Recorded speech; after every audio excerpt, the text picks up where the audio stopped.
Awareness Month. And I see Mitzi and Nan in the back. I don't know who else, but if they'd come up. Yes. I'd like to introduce Joy Davis. Joy Davis is the Division Manager of Child Support Services in Garfield County and provides our services for us by contract. So thank you for helping provide our services. You go ahead. We'll stand up. Always a pleasure to be doing these and recognizing important aspects of the care that we give to our community. Yeah, we don't want these guys to come up in front of us. Yeah, why don't you come up, because I think we'll be facing that camera. Helpful. Your backs. I know you're shy. I know you're shy. But Okay.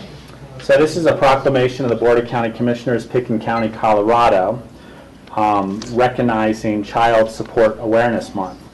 Whereas the month of August 2014 has been designated as Child Support Awareness Month for a time for Colorado residents to honor, praise, and publicize the impacts of the work of child support services. Whereas Pickens County contracts with Garfield County Child Support Services, and Child Support Awareness Month is a time to thank the Garfield County staff who work so hard year-round to enhance the quality of life for children by ensuring that they receive the financial and medical support to which they are entitled. And whereas Child Support Awareness Month is a time to salute parents who work hard to ensure that their children grow up in stable homes and look forward to a bright future. Whereas throughout Colorado, child support professionals carry out the important work of establishing child support and medical support orders, recognizing that these activities directly support the vision that children can depend on their parents for financial, medical, and emotional support they need to be healthy and successful. And whereas Garfield County child support professionals working on behalf of Pickens County by contract in 2013 successfully collected an 11% increase in child support payments over the amount collected in 2012. And whereas Child Support Awareness Month salutes those parents who support their children and honors its child support professionals who work tirelessly each day to promote the well-being of children and the self-sufficiency of families by assisting both parents to meet the financial, medical, and emotional needs of their children. Now, therefore, be it proclaimed that the Board of County Commissioners, Pickens County, Colorado, do hereby proclaim August 2014 to be Child Support Awareness Month. Yay! Garfield County does for us. So. Thank you. And actually, we won an award at a recent conference in June. The camera and the people are that way. We'll hear you. We were awarded a plaque in June at our recent conference. For a small county, we had the most improved collections in the state. So Pickens County. It's really great. Collection. So Thanks for all your hard work. Joy, for Thank you. everything. Thank you. Yeah. Thank you. Thank you. Thank you.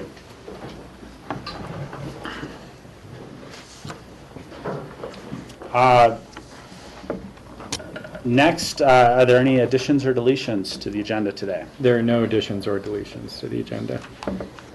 And next, we will open the public comment section of our meeting. Anybody wishing to speak on an item may do so at this time. We usually limit these to around 3 minutes. If you can come forward and just state your name for the record and come sit at the table. I see a hand up in the back.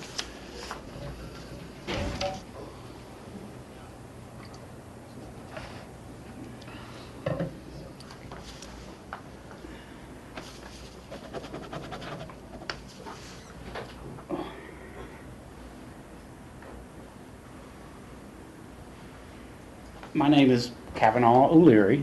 I know most of you here. First, I want to say I'm not here to chew on your ear about 60-foot height limits or anything like that. Second, preliminarily, I want to say I'm in a bit of pain right now. I have chronic back pain, and so I'm a little distracted at times. So I may be speaking a little slower than normal. But I'm here on behalf of the Aspen Ambulance and the request for this increased mill levy, or change in mill levy, actually. And I'm here as a citizen.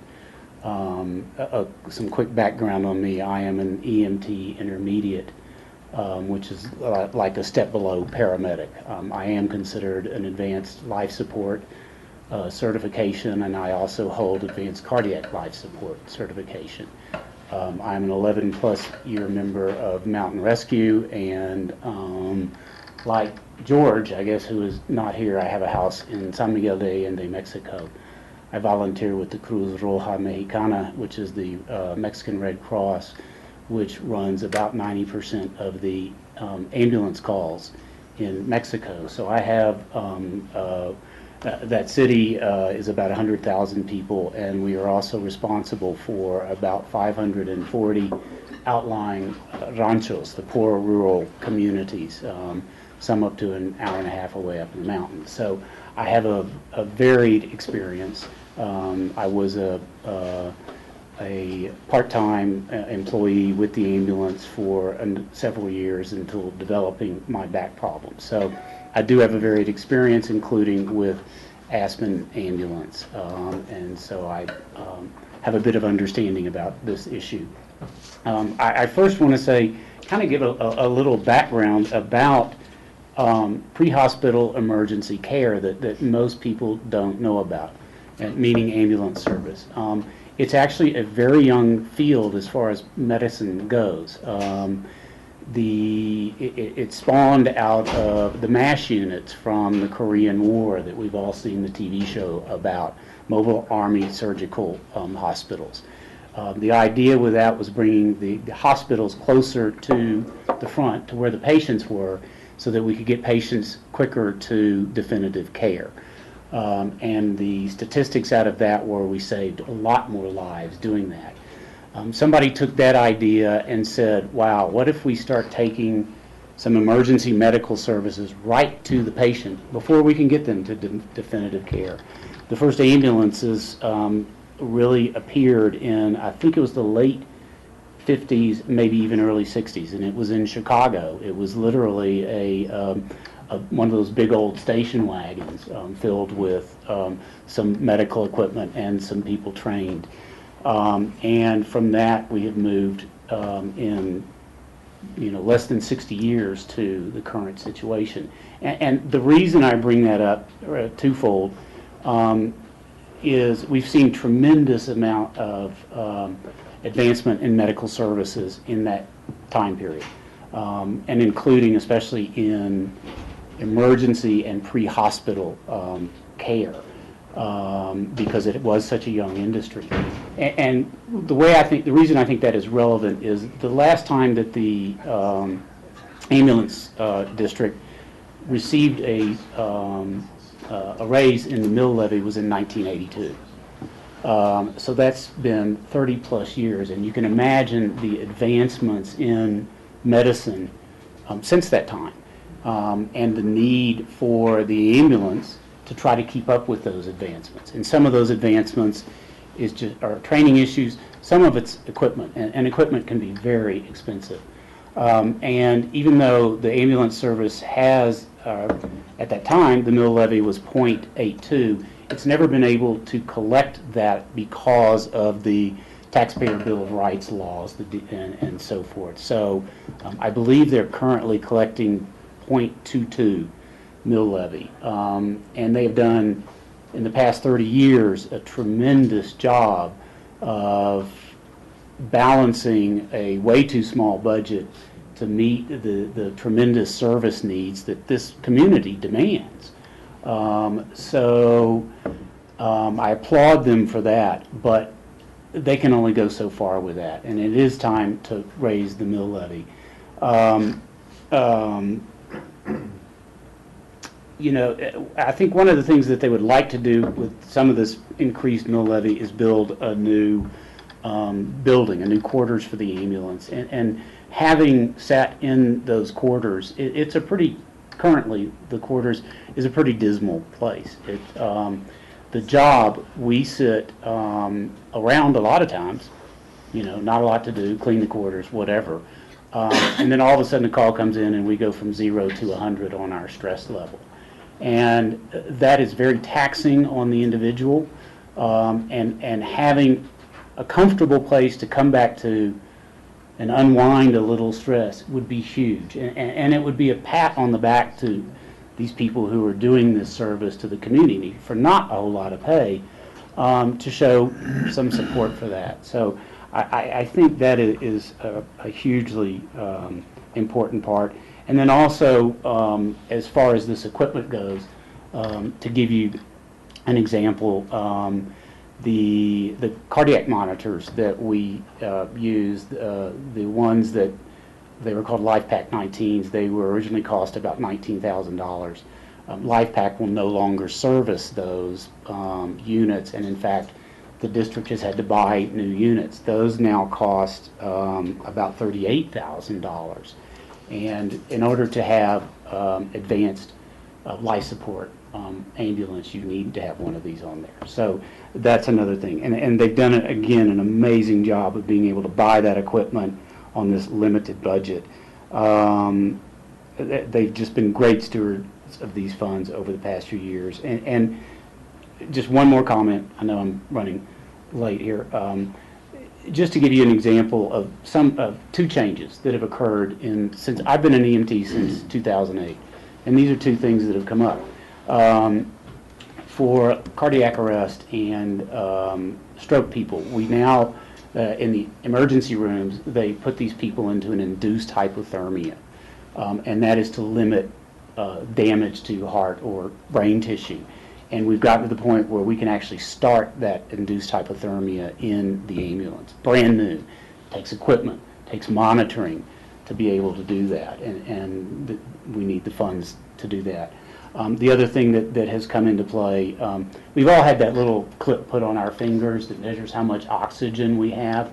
One of the newer things that we actually monitor is called capnography, and it monitors the amount of CO2 that's in our blood, which is actually a much better indicator of how our patient is doing, because CO2 measures, the amount of CO2 output measures whether our patient is becoming acidotic or potentially alkalonic.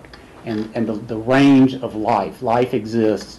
The normal person is about 7.2, we're slightly alkalonic. The death range is about 6.8 to 7.4. So if our patient goes to either side of that, we're about to lose them. And it can happen quickly, so we need to monitor that. These new LifePak 15s have that capability. So in order to keep up with more advanced ways of saving our patients and getting them to the hospital with a better chance of survival, we need to keep up with this equipment. So I, as a citizen who just happens to have some experience in this area, fully support this move to raise the mill levy. So thank you for your time. Appreciate that. Any I questions? think the campaign has now found a spokesperson. I know. Yeah. And, acknowledging your back issues, I think it's appropriate that you were able to make comments now rather than Yeah, well, waiting thank you. for our agenda. I find this to be so important that I was willing to get literally out of bed an hour ago and get dressed to come down here. So We appreciate that. thank you. Thanks a lot. Thank you. Anybody else wishing to make public comment? Seeing nobody else, I will close the public comment portion and bring it to board comments. Steve? There are a couple of events coming up that I think the public would be interested in, and one of them has to do with the Mountain Rescue Building, which is going to have its grand opening ceremony and party on Monday, September 1st from noon to 3 p.m. So I go by that every time when I'm coming in and out of town, and I've been watching it being built, and I'm looking forward to seeing that, going to the grand opening. Let's see, I don't have the date written down. The Senior and Mayor's Cup Golf Tournament is going to take place on Sunday, September 7th, starting at 10 a.m. And this is the first year it's combined with the senior golf tournament, which is the Harold Whitcomb Memorial Golf Tournament, and then the Mayor's Cup.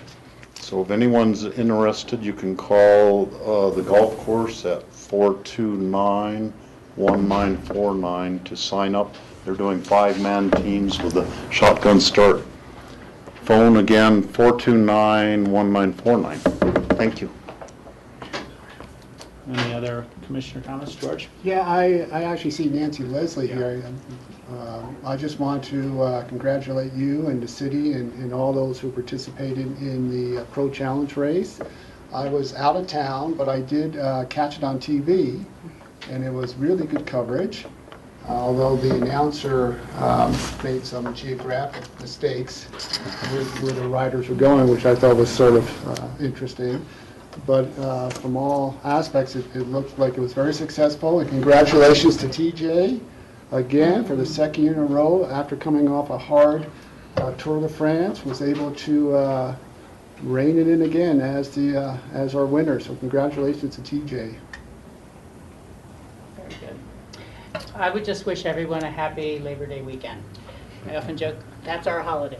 It's not related to any religious event whatsoever, but for all the working people in this town, that's our holiday. So enjoy.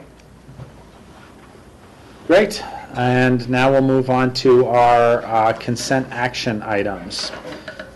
First on our agenda is the approval of work session minutes August 5th, August 12th, and regular meeting minutes of August 13th. Did anybody have any comments or corrections to the minutes? I will accept a motion to approve these minutes. So moved. Second.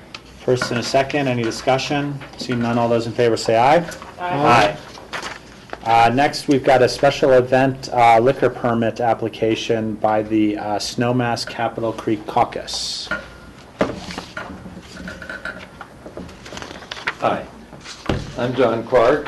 I'll save some time by handing these out, if I may, which will explain what we're doing. We have what was called a haystack hoedown at the home of the ranch of Kate McBride. And I understand that we're here to get approval of our permit, and I believe we've satisfied all the requirements. We worked with Jeanette, and I also have a letter from our chairman, Frida Wallison. I'll just read the pertinent part rather than the whole letter. There are various county fees imposed upon the caucus for this event. We would be grateful if the county could reimburse these fees to us, as we understand the county has done in similar community-oriented events. So we'd like your approval, and if you're so inclined, we'd like reimbursement of the fees. Rachel? Yes, thank you. I think this will be a great event, and I'm happy to support the liquor license. Traditionally, to be clear, we never really will refund or waive or pay the actual liquor license portion, but the planning portion, whatever special events portion, is eligible for waiver. Although we are clear that it's not always a every year thing, because we have so many nonprofits who have so many events throughout the year, and it would eat our contingency fund entirely. But this is the first time I've really seen this as a bigger organized event, and I think as a kickoff, I'd be more than happy to support the waiver of those, or actually it's the reimbursement of those fees from our contingency fund. We will be happy with whatever you decide. Okay, thank you. George? That may need a little further discussion perhaps at some other time, but my question is this a benefit for an organization? Yes. Or what's it going towards? It's for the Snowmass Capitol Creek Caucus. And yeah, I'm sure you're familiar with that, but Vaguely. We spend money, and so we have to raise money. And the most costly undertaking we have had in the past has to do with water. We've spent almost $1 million trying to protect Snowmass Creek. Without a lot of great success, I might add, but we've worked on that for many years before I went on the board of the caucus, and that's our primary expense. We have other expenses the same way any organization of this kind would have, but they're relatively small. So in the past or currently, the Snowmass Caucus members, do they donate to the caucus on an annual basis, or how? There is no fee, there's no requirement of the payment of any amount. Nobody's asked or told that you're expected to pay this much money every year. But I think most members of the caucus do contribute. And we solicit contributions from other members. And then we try to raise money in this fashion. This will be $75 a person. You get 2 drinks and a meal, dancing with 2 bands for that price, which I think is an Aspen reasonable price for what you, but it should be a lot of fun, and we hope we raise some money. We're obviously spending a fair amount of money to put it on, so time will tell whether that works. So this is obviously open to the public, and you're doing Yes. some PR. You would be most welcome to attend, all of you. Great, thank you. And you're all invited. Jeanette? And I think Mike Kramer is here, who has processed the special event permit.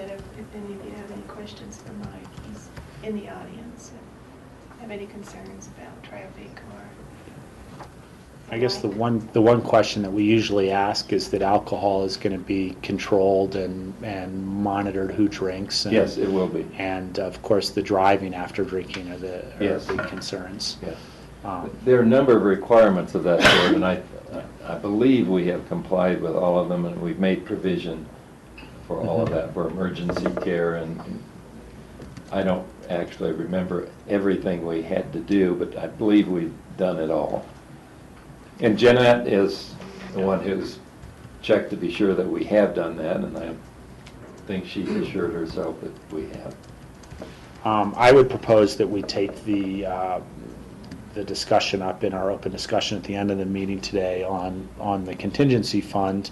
And again, as Rachel said, it's a reimbursement, so the planning department gets their full fee. We pay it out of our contingency fund that the BOCC has, which is a limited amount every year for these types of things. But I would also contend that the Snowmass Capitol Creek Caucus has done a phenomenal job of outreach about issues and getting people involved and organizations. If anybody's ever seen their website, it's a model for what other caucuses could do for websites and those sorts of things. So,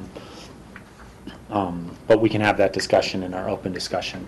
As I say, I would leave it to you, and we'll be happy with whatever you decide.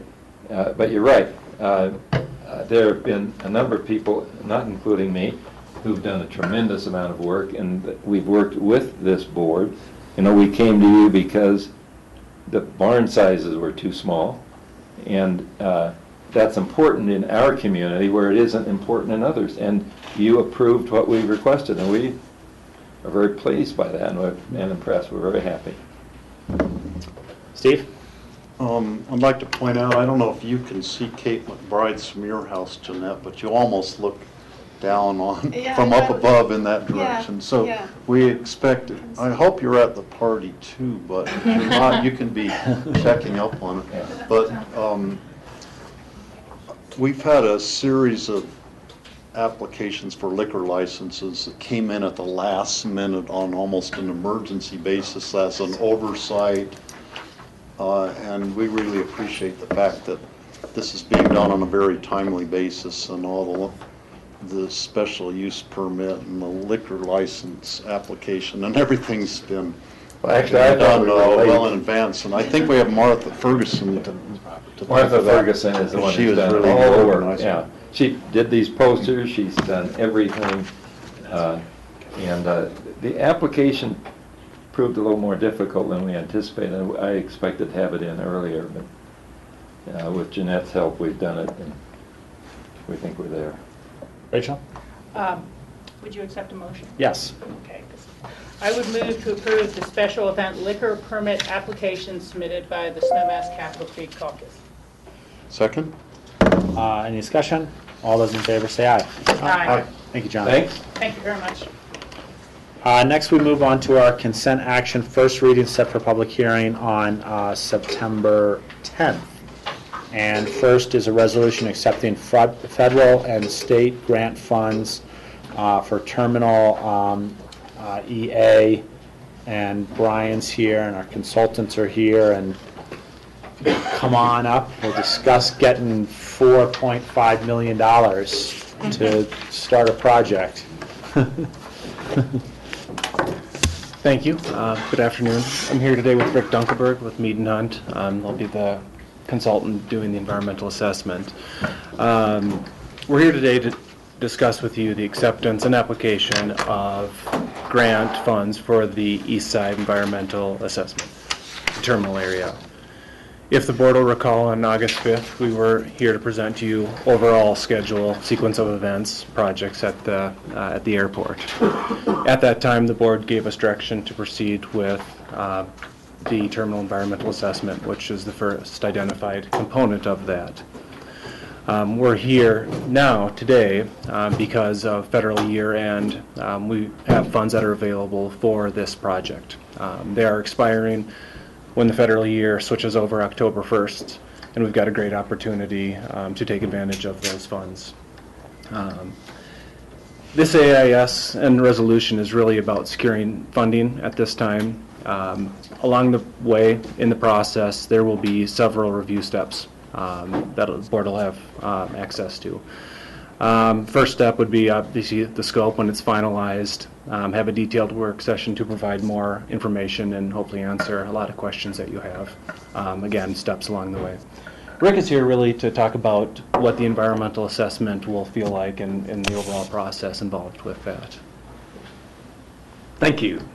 As some of you, maybe all of you know, the EA environmental assessment is a federally mandated document that will be prepared pursuant to FAA regulations. Whenever there is a federal action, whether that's money or whether that's approval of plans and specs and things of that nature, then an environmental document has to be prepared. And so what this application is, it's an application for funds to prepare an environmental assessment for the east side development of the airport.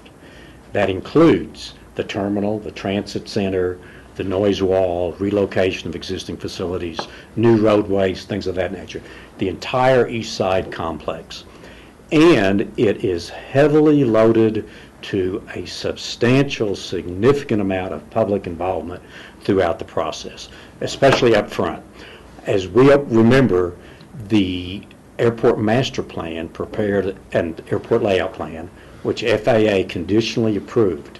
The conditional improvement was conditioned on NEPA, National Environmental Policy Act, review of the projects that were approved, which is the east side development. And so that's the phase we are entering into now. Throughout the development of the EA and subsequent to the development of the EA, this body still has decision-making authority as we move on. This is the second step in a series of steps which we need to prepare and finalize before any real development is taking place.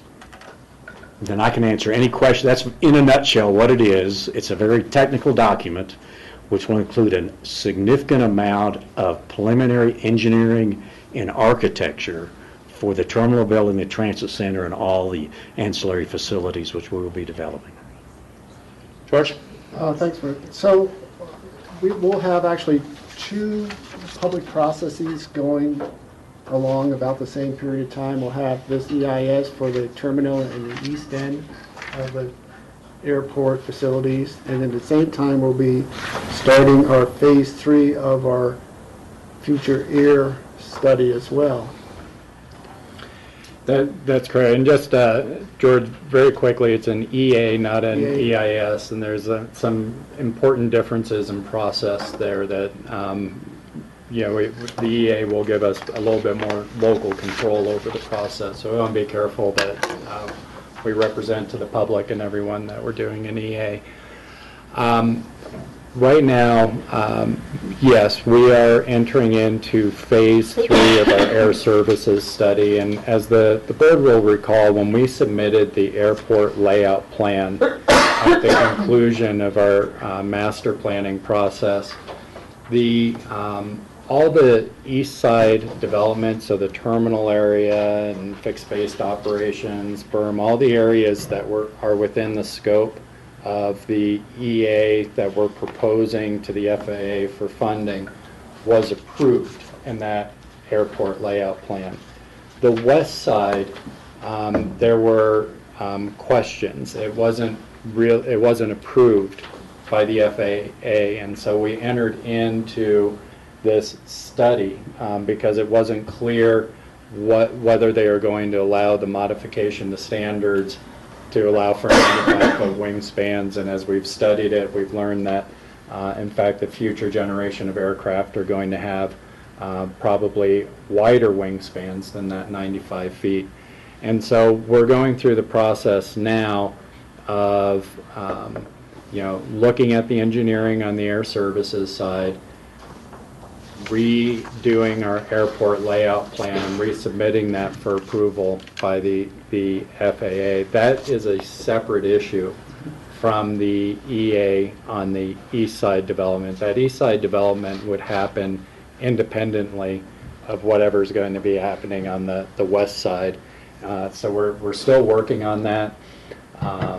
When we did the timeline discussion, we're bumping up against some timing issues, and right now, with the east side being ready to go, approved by the FAA, and the fact that the FAA has some monies in its 2014 budget that were not allocated and are available for us to start this environmental assessment process, that's really why we're in front of you today. Typically, we would come in front of you after the scope had been finalized with the FAA, and we had already vetted all of that through you. Really, today, we're here with a request to accept a maximum and up to grant amount from the FAA based on a draft scope of work and the availability of funds, because we are approaching the end of that fiscal year and the possibility that those funds wouldn't otherwise be available. Does that make sense? So yeah, it does. I guess my comment was just coincidentally, we're going to have two different public processes moving along regarding the airport. And we'll be syncing those up as much as possible throughout the process, but that is correct. Rachel? Yeah, well, first Not that Rachel that just walked in. This Rachel. Sorry. she turned around. I'd like to thank you for being diligent in keeping track of funding opportunities such as this, and for moving quickly to move forward. I'd be happy to support this. I think that it's worth noting for the public as well that should an environmental assessment turn up additional concerns, they can kick a process from being an EA into an EIS. That does happen sometimes. We're not anticipating that, but I just want to make sure that folks are aware that this is going to get thorough and full, diligent environmental review, and that we're not taking any shortcuts here. Thank you. Steve? Also, I'd add to that, Rachel, that there will be ample opportunity for the public to weigh in on this during the whole process of doing the EA. So there will really be a good chance for the public to be involved in the future of the airport. I had one question on the memo. Under the budgetary impacts, it says that the fee is an amount not to exceed $4.25 million. FAA is anticipated to fund 90% of these costs. The remaining 10% is expected to be split between the county and CDOT Division of Aeronautics. By county, we mean airport fund. So it's not coming from taxpayer dollars here, it's coming from fees that are generated at the airport through the enterprise fund, or generated through funding that we get elsewhere from the FAA. That's an important note, and that's exactly right. Yeah. And Rob, while you're on that, I think it's important to note for the public that there are no tax dollars either locally or federally that go into that fund. Accept the motion? Yes. I'll make a motion to accept the federal and state grant funds for the terminal environmental assessment. Second. We have a first and second. Any discussion? All those in favor say aye. Aye. Thank you. Thank you. Next, we have a resolution adopting FM radio station allocations to the translator system. And Phyllis and John are here to present.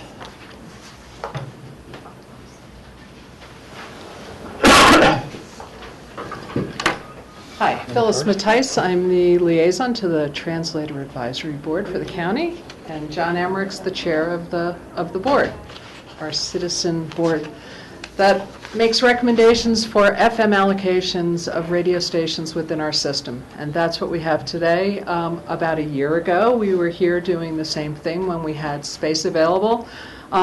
These three licenses or translator licenses are available through an application we put in about 10 years ago. A year ago, you asked us, couldn't we get more space?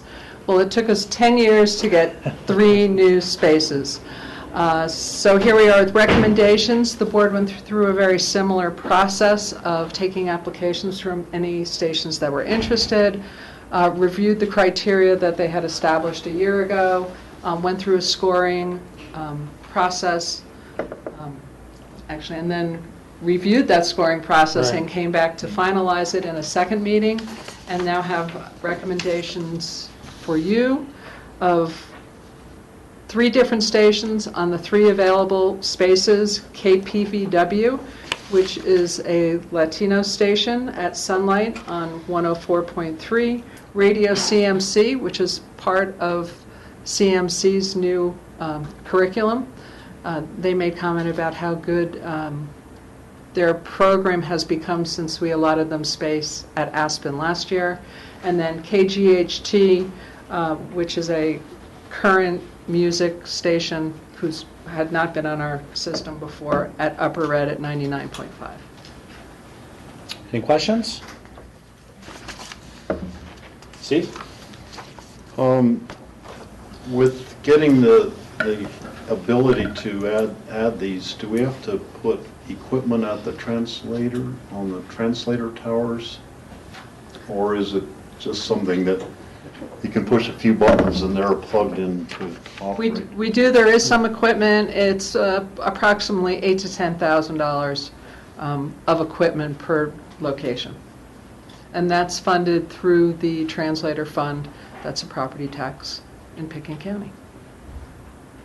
George? So I understand the radio CMC, I think, in terms of what their program would be, but KPVW, which is a Latino, and KGHT, are they local or regional, or how far do they extend? Stations.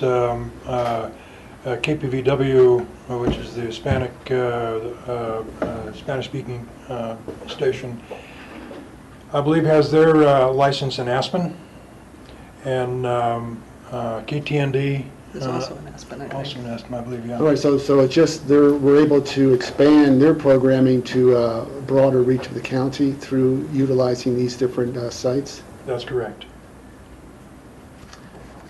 Our engineer prepared for the board very detailed coverage maps, so that was part of the criteria, was identifying what coverage would be, how their coverage would be increased in these locations. And it's also, the stations were asked what their first priority was for location, with them knowing where their coverage would be improved.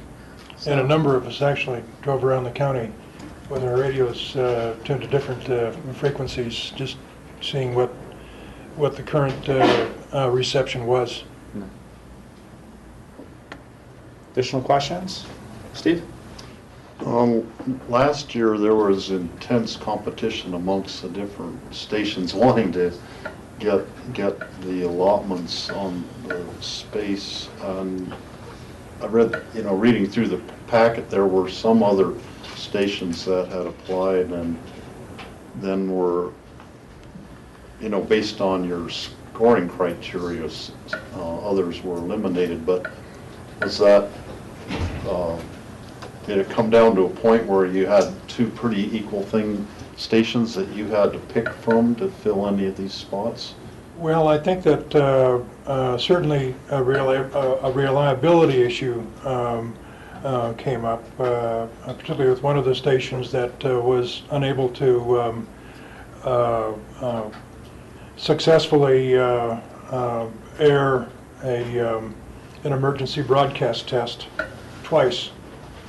We eliminated them because of that particular reliability issue. And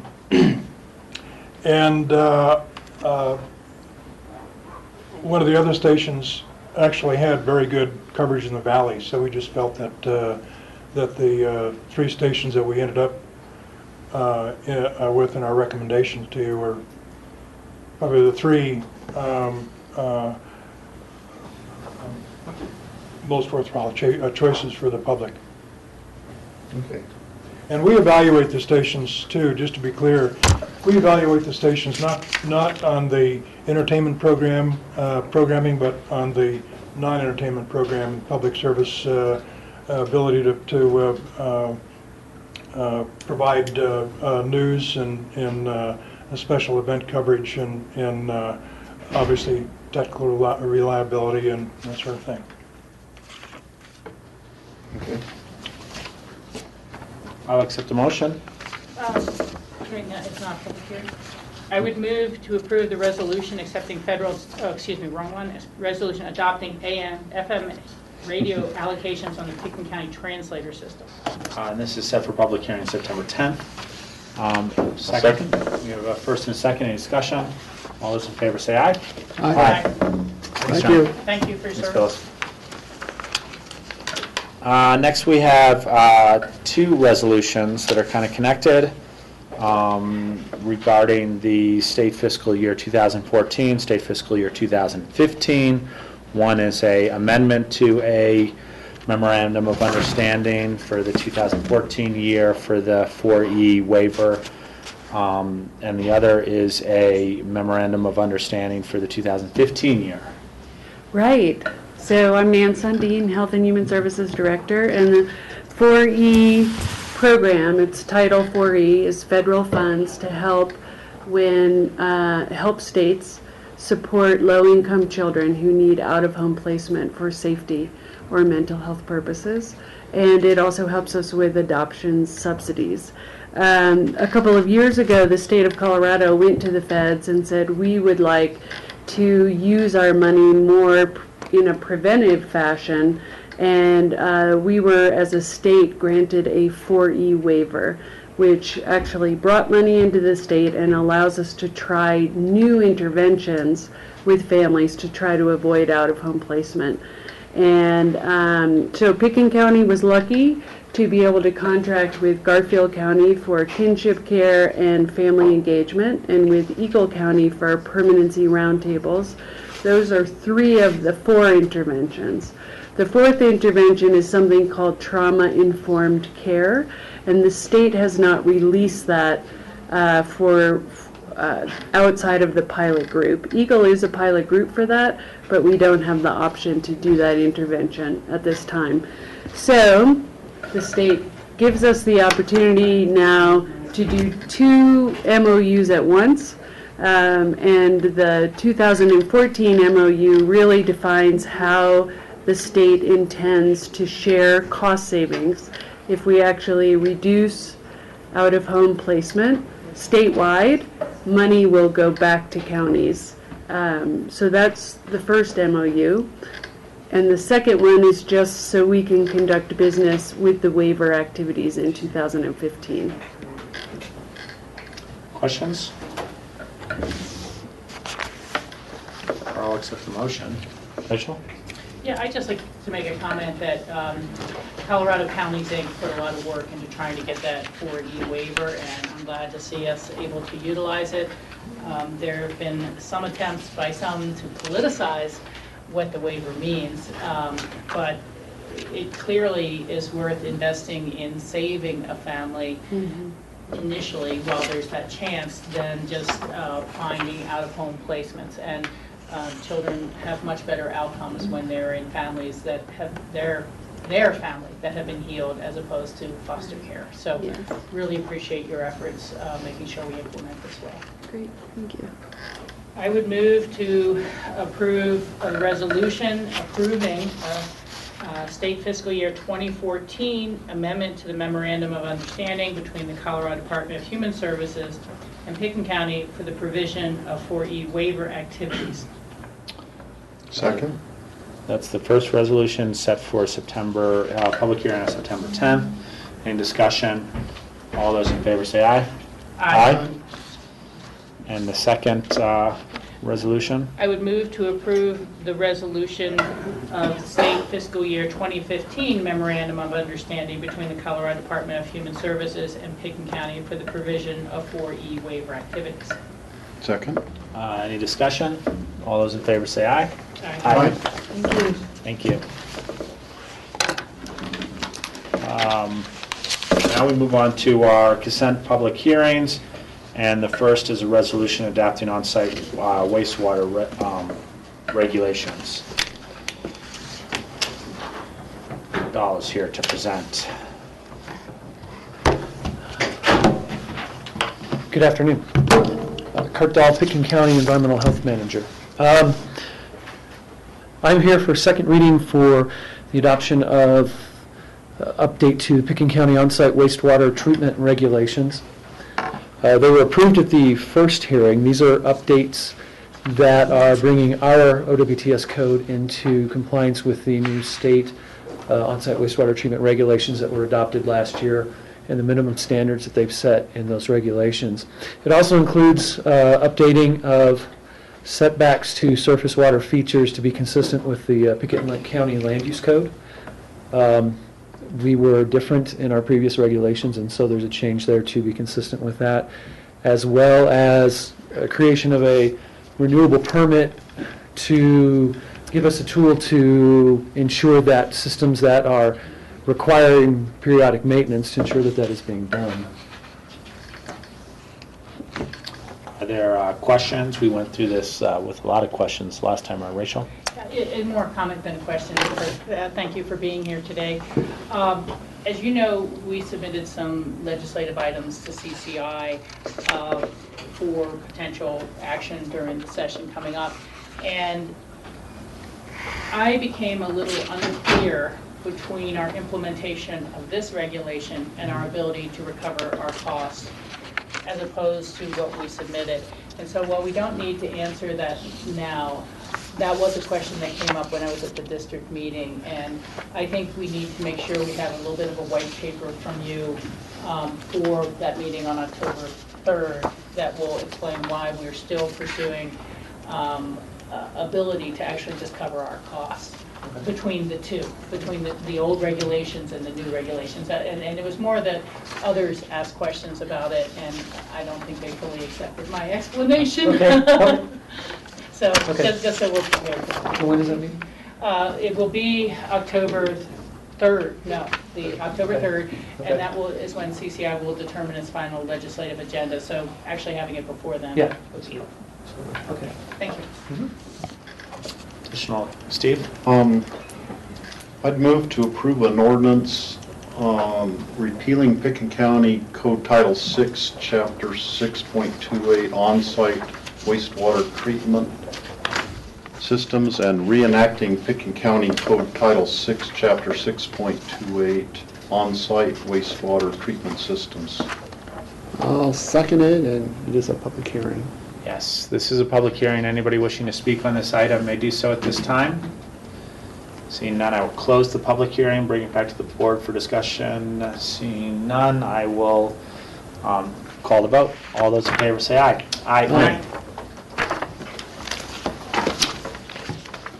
Next is a resolution submitting to the electorate at the election to be held November 4th, ballot question regarding the Aspen Ambulance District.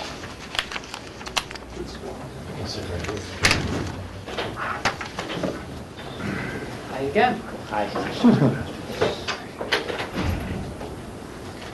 This time I'll just be Phyllis Mattice, and with me Gabe Muthing, who's the Director of the Aspen Ambulance District Services.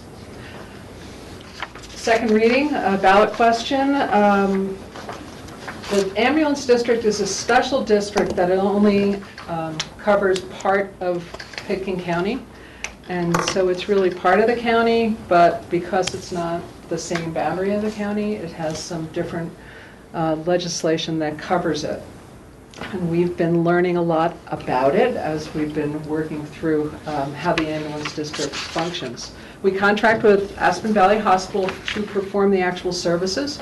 And they've been doing a great job over the last couple of years. They've been doing a lot of cost-saving measures. We've reduced ambulances that weren't needed. They've got better equipment, worked with staffing, and also tried to augment revenues through some special event contracting that pays a little bit more than its own way, as well as just getting a wildfire vehicle so that they can be contracted to perform medical services in the field if there's wildfires in Colorado. So we have a second reading. The last time we were here, you asked for some additional information on why it's needed, so and got that information from Gabe. So if you have questions about the operations there, Gabe's probably the best. Also included a map of the actual ambulance district boundaries, so you can see how what's covered here. The ballot question is asking for additional revenues to cover the construction of a new ambulance facility, which includes garages for the appropriate amount of ambulances, for staffing, and for offices. Staffing meaning housing when people are on shifts. The building, Tom Oken worked with us to figure out what the debt service would be on an approximate $5 million building. The building where it's located now only has 3 bays. It's, I appreciated the person who spoke at public comment. It is pretty dismal when you go in there. We're working hard at it. It'll need some severe renovations. When it was built in the 90s, it doesn't, well, it didn't have sprinklers, still doesn't have sprinklers, didn't have a fire alarm system until last year. We finally got a fire alarm, and you have vehicles with gasoline in the bottom, and the living quarters are up above, so we got the alarms in there right away. The county just started taking over that service of that building, which was interesting when we were trying to figure out who had responsibility.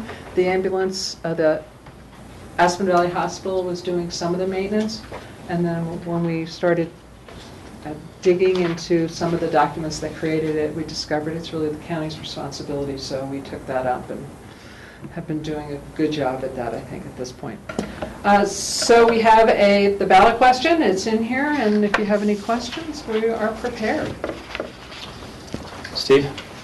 Right now, is the ambulance district operating out of the North 40 fire station because of the hospital construction?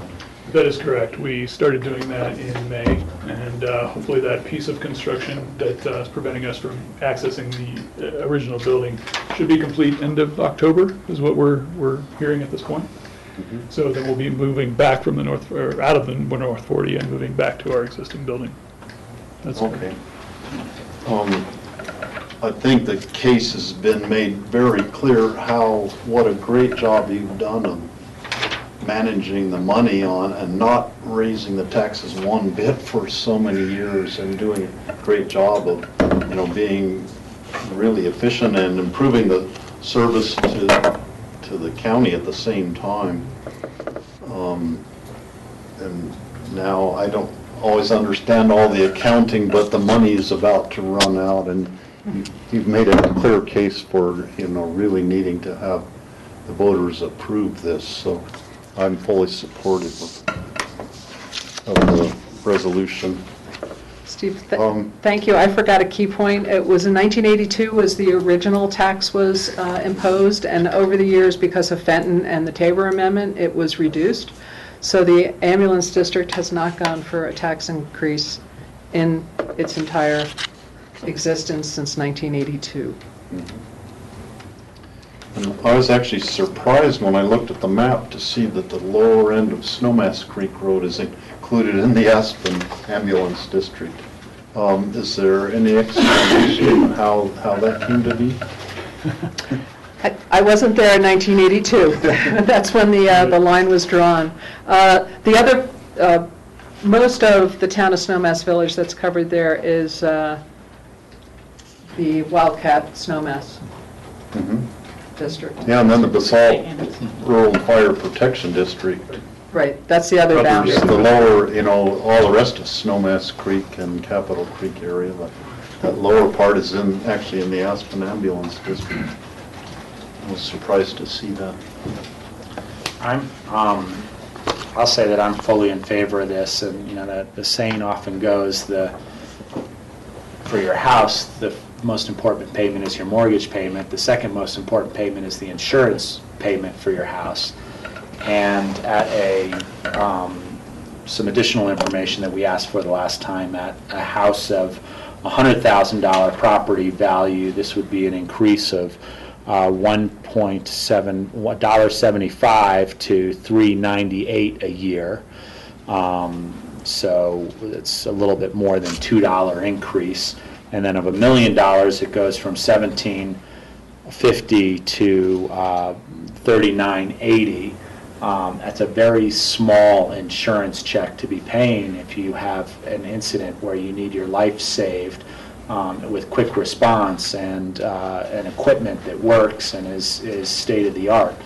I do want to ask the question just to make sure that when I am out there telling people that I'm in favor of a positive vote for this ballot question, that I word things correctly in the sense that this is a question for debrucing, which means that it allows us to raise our collection of the mill levy to the already approved mill levy that was approved prior but has been reduced by Tabor over the years. Would that be the correct language? Because it only allows it to go up to 0.5, not the original 0.82. So it allows it to go up to a portion of the... Yeah, so there's two components, Rob. One is establishing the mill levy, because in 82, and it was said, I believe the maximum it could go to from that time is 0.27 from 0.22. So, but at any rate, what we're doing is asking voters to approve a mill levy increase and then to debruce that amount so that it's not restricted by Tabor, so we don't have the same ratchet down effect that got us from the 0.82 to the 0.22 that we're at today. The other thing that's important to note for the board is that the board will have the ability to set the mill levy, anywhere up to that approved amount by the voters. So for example, if capital expenditures go down after a facility is paid for and such, the board will have the ability to give temporary mill levy credits and such to bring it back down to meet the operating needs. Correct. Thank you. Rachel. Yeah, I am happy to put this on the ballot for your district. I'll be happy to speak publicly in favor of it. I have now roughly 7 years plus on this board, and there has never, it's always been lingering in the background. Let's put it that way. We've been told many, many times that this is forthcoming. I think the current 5-year budget, which is in our packet, really shows getting down under much buttoned down expenses, getting down to an ending fund balance available of less than $10,000 by the year 2018. And that is not including any opportunity to replace the facility, the garage, the living quarters, and things like that. What it really strikes me is like, well, I've never called the ambulance. I've never had to. Exactly. And I think that may be the case for many of our population. It's an unseen part of our safety net and our public services that, boy, you sure want it when you need it, whether it's been a car accident or, picking up someone that Mountain Rescue has now brought down off the mountains, or someone having a panic attack at home or falling down their steps. And we all know that demographic change that is affecting all of us with a aging population and a greatly increased number, percentage of our residents in the senior years. So I think that this is well worth our investment.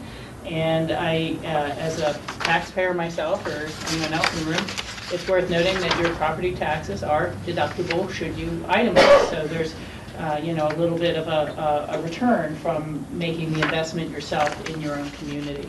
So happy to support this, and thanks for the background information. Steve? Kind of a personal note, Rachel, I did call an ambulance. They saved Molly's life. There you go. It's just absolutely amazing. The ambulance, the EMTs are so well trained, and they can do miracles. Very nicely said. Yeah. This is a public hearing. Anybody wishing to speak on this item may do so at this time. You mind if I say? Yeah, sure. I'm Alex Burchett with the Sheriff's Office. I'd just like to voice my support and our support for this change in the mill levy. We work daily, oftentimes multiple times a day, with the personnel from Aspen Ambulance, and as Steve put, the training is a crucial part of the operations, and we certainly support the increase in funds to support that, in addition to the facilities and the equipment. Secondly, we have numerous special events that come into town, and they are contracted to provide services to those events, and they provide a miraculous service to those events, and we would certainly support this change in the mill levy. Thank you, Alex. Anybody else wishing to make public comment? Yeah. I didn't come prepared for commenting on this, but I'm the chaplain for the fire department and an active member of the fire department, and they've been very good tenants at the North 40. And I'm glad that facility was available for them, because it is a great service they provide for the community, and we have, as a family, utilized their services. And my mother was sitting in the back row here, was a recipient of their good care. And as just a member of the fire department, and we see them on a daily basis, and they're there before we are most of the time on these calls that we don't like to go to. But they are there, and they're a great asset to the community. Thank you. Thank you. Anybody else wishing to make public comment? Seeing none, I'll close the public comment, bring it back to the board for further discussion or motion.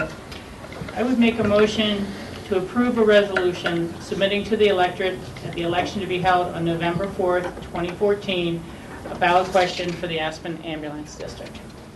Second. We have Rachel first, Steve is the second. Any discussion? All those in favor say aye. Aye. Thank you. Thank you.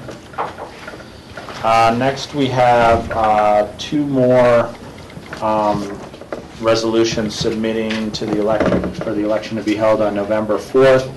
Proposed changes to the Home Rule Charter. One is Article 3 and the other is Article 8. And I'm still here. Yeah.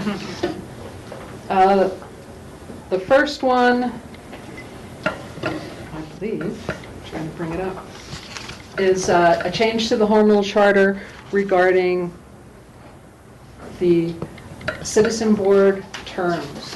Currently, the Home Rule Charter said that the terms of 6 specific citizen boards will be 2 years unless identified in statute. The Planning and Zoning Commission is identified in statute, and they have a 3-year term, but the other 5 citizen boards are 2 years.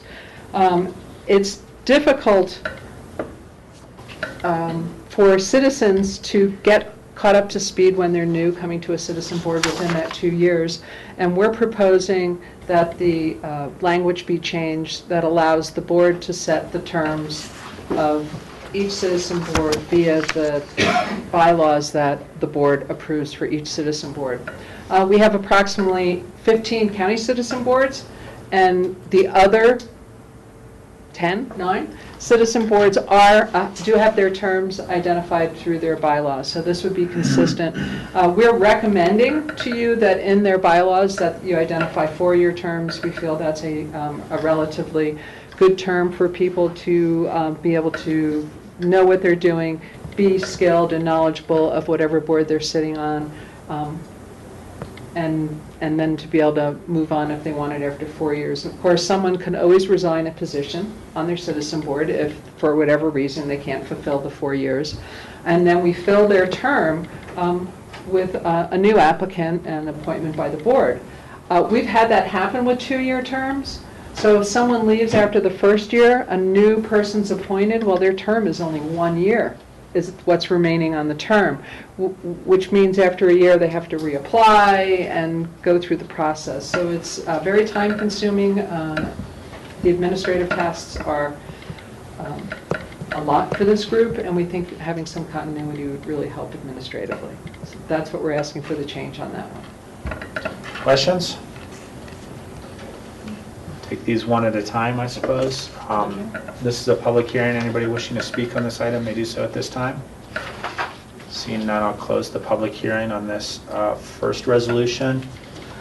Bring it back to the board for a vote. I would make a motion to approve the resolution submitting to the electorate an election to be held on November 4th, 2014, proposed changes to the Home Rule Charter, Article 3, by amending Section 3.1.4. Second.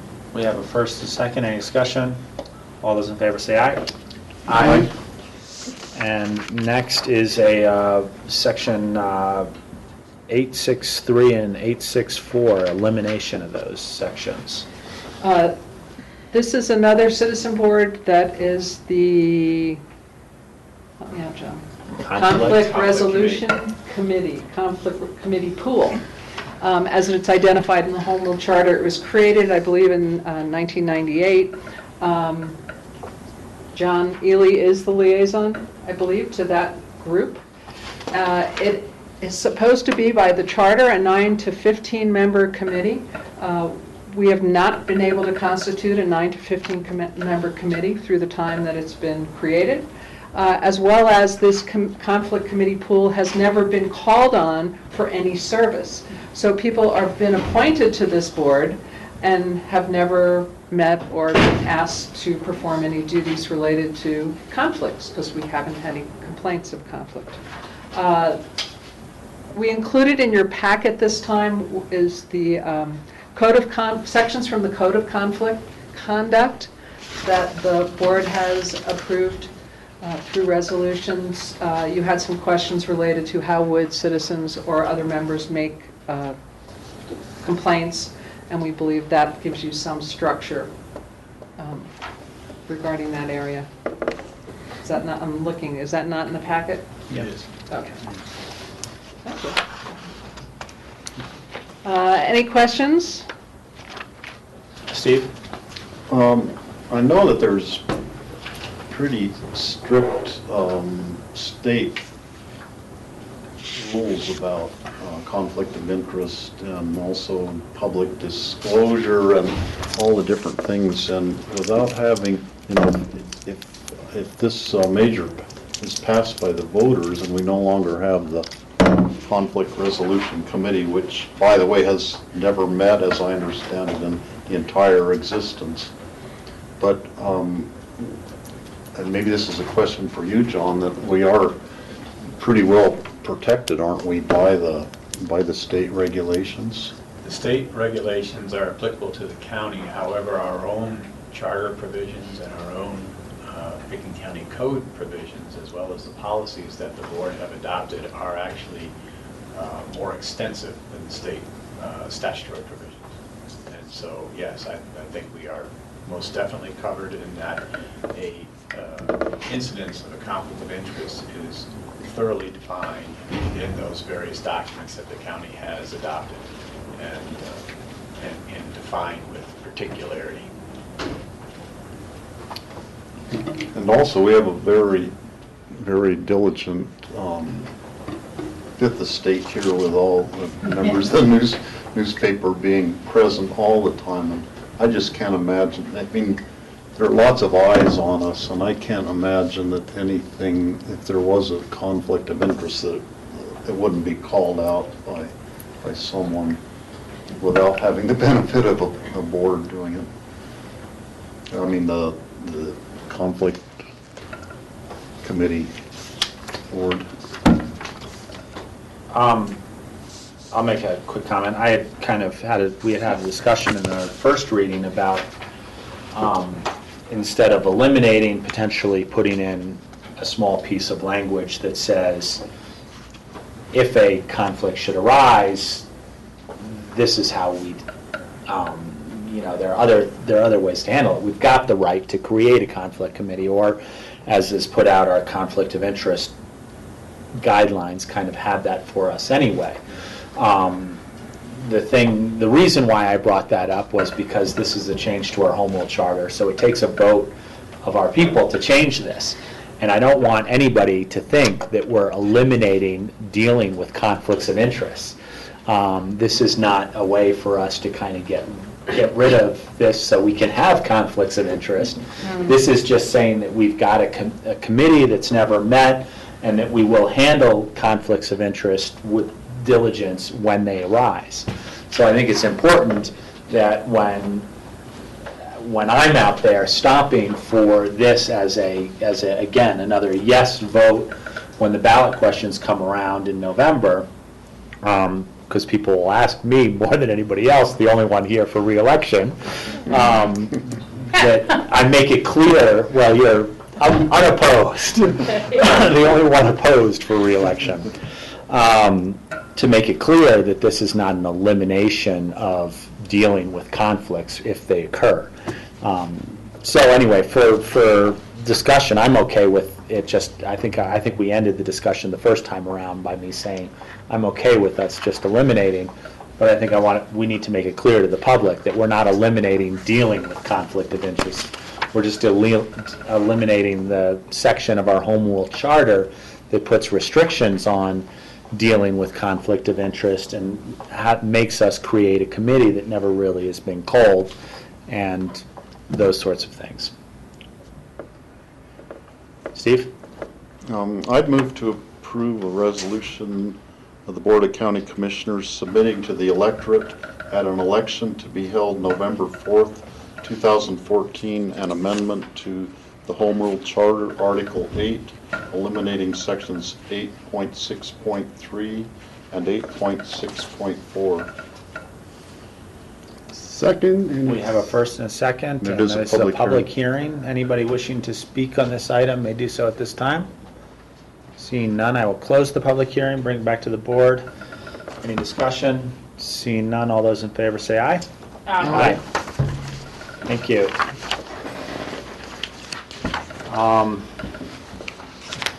Next, we have a resolution for supplemental appropriations to the 2014 budget, January through July. Second reading, public hearing. John Redmond here with Susan Atwood from Picken County Finance. During the first reading, there was a question about a vehicle. I think a $36,000 vehicle in this thing. We went back and found out that vehicle has been purchased. It's a 2014 Toyota Crew Cab Tacoma, and the final price was $32,571. So it came in less than the budgetary amount. Just curious, because I asked that question. This is for ComDev, so why would they need a truck style versus just a car style? Because I'm sure that probably is one of the reasons why it costs a little bit more than I.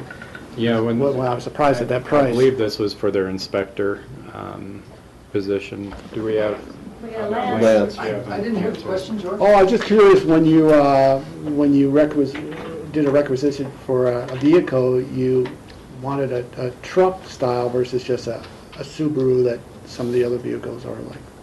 Well, it's for the building inspector, and we have, the current vehicle is a small pickup, and this one for the second inspector, as you know, you authorized us to hire a second plan checker, building inspector, and I think they've found that the small pickup is very practical, and we ordered another one. And they're often, depending on the nature of the inspection, they'll be carrying some equipment and such with them so they can reach spaces that wouldn't otherwise. So we've recently bought some of the Subaru hybrids, for example. You may not be able to fit a ladder or some of the other equipment into. Having the semi-backcountry capability is also good for some of the projects that our guys are going out to. Thank you. So again, these are the approval of the appropriations that have already been made through supplemental appropriations throughout the last, or I should say, the first 7 months of the year. Any additional questions? This is a public hearing. Anybody wishing to speak on this item may do so at this time. Seeing none, I'll close the public hearing and bring it back to the board for a motion. I would move to approve the resolution providing supplemental appropriations to the 2014 budget, January through July. Second. Any discussion? Seeing none, all those in favor say aye. Aye. And that's the end of our public hearing, second reading consent items. We're now going to move into land use public hearings, and I'm going to say let's take a 14-minute break, come back at 1:30. Okay, we'll be all ready. Keep doing it.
Welcome back. This is the Pickens County Board of County Commissioners regular meeting, August 27, 2014. We're now moving into our land use public hearings. And first on our agenda is the GSS Properties LLC Holloway Activity Envelope Site Plan Review for driveway across Holloway property. Okay. Take it away, Suzanne. All right. So aerial photos up behind you. I have most of all the graphics that were in the packet loaded up so we can put things up, but I think we'll just do the aerial and then go to the site plan that kind of shows you the various driveway alternatives you've seen in the past, and we'll then see what else you'd like to look at. But sorry, the lighting in here is a little rough for me, but this is basically what we're referring to as Sun Mesa, or the GSS property. Again, I think you're all familiar from prior applications related to this property. But just so to orient first, so this is Sun Mesa. The Holloway property is in here. Ibbotson properties across the way. The Craig Ranch is across, well, I think more over in here. And then up, you know, these areas above here as well. If I go to, sorry. I have to get used to the new setup here.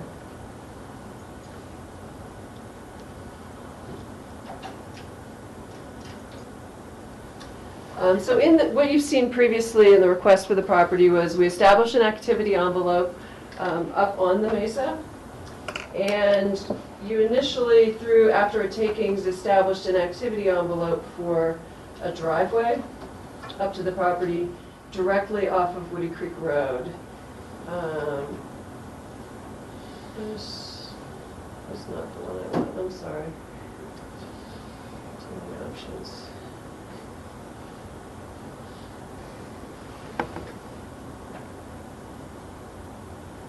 Site plan for driveway? If you hit this, you'll be able to see it. Exhibits is the one I want, but here we go. Sorry, I should have just gotten all these loaded from the get-go. So again, this brings you in a little bit closer. Again, the mesa up above. As you can see, you've got steep slopes on both sides of the property. This is along Woody Creek Road. And then this, again, in here is the Holloway residence, the Holloway property through here, and more steep slopes basically on that side of the property. So when you previously reviewed this, the property, we initially looked at, you can see all these different alternative driveways over in this location. There's a small draw up in here with the Craig property off to this side. There were concerns raised about wildlife movement in this draw, and so that eliminated many of these options. And then we looked at a variety of options over here. The option that was approved, at least for an activity envelope, came up to the mesa here, so sort of directly across from the driveway, from the crags, came up, cut up the steep slope, and came up onto the mesa to access the activity envelope. When they came back for site plan review with the specific design for that driveway, which included extensive retaining walls, in order to get up that steep slope, the board denied that application for site plan review for that driveway. Basically, primarily based on scenic impacts as seen from the public road, Woody Creek Road. A takings request was submitted on that application and has been pending based on submission of this alternative application for access up to the property. So the application in front of you today proposes access through the Holloway property and up the slope over here to get into this activity envelope. I'm sorry, can I just ask something on Yeah. that? Suzanne, did we actually deny that, or did we table that for further research in terms of legal access? This driveway, the site plan for this driveway was denied. Okay. During that review process, the question had come up about was there legal access elsewhere? But the site plan was denied here based on the scenic impacts. Okay, thank you. So since that time, they did find that there is an existing access easement to the property across the Holloway property.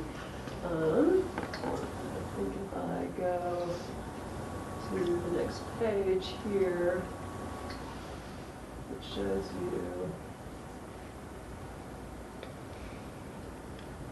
Oh, I thought this was the one with the easement on it. Well, this zooms you in on the driveway, and I can kind of walk you through. So there's an easement that provided access up to the properties. It dates back to the 60s. Is that right, Jim?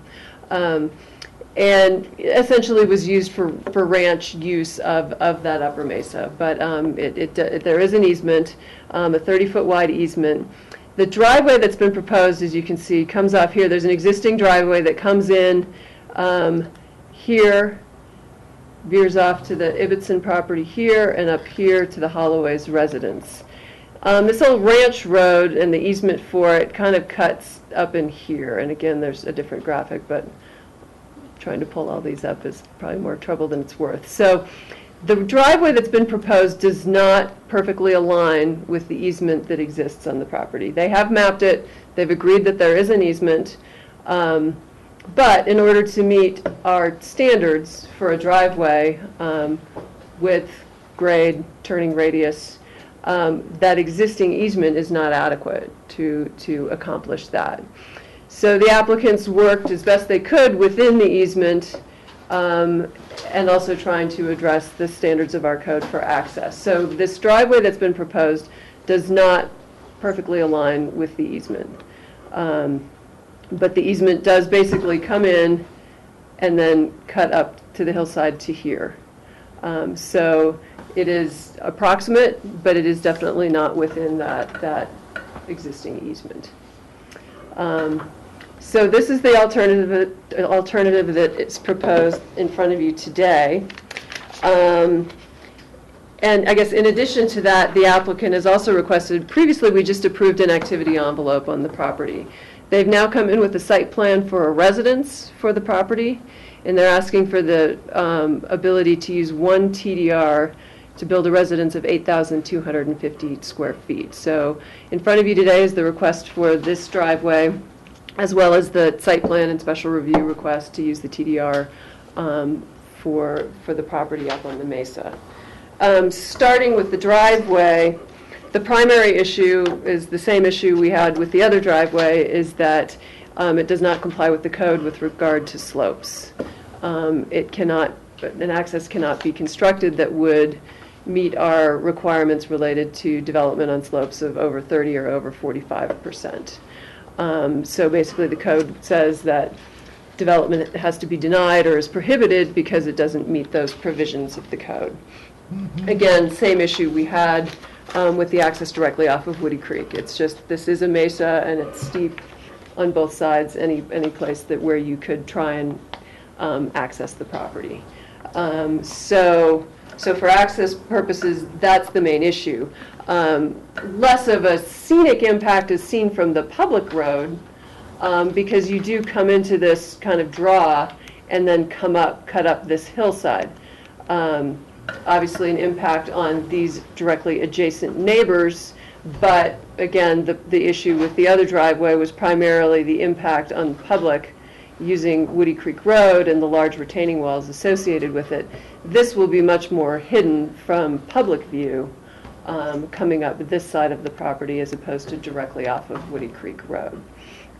But from a code perspective, it can't meet code because of the slope provisions of the code. In terms of the request for the site plan and the scenic view for that, let me look at graphics. This is all different.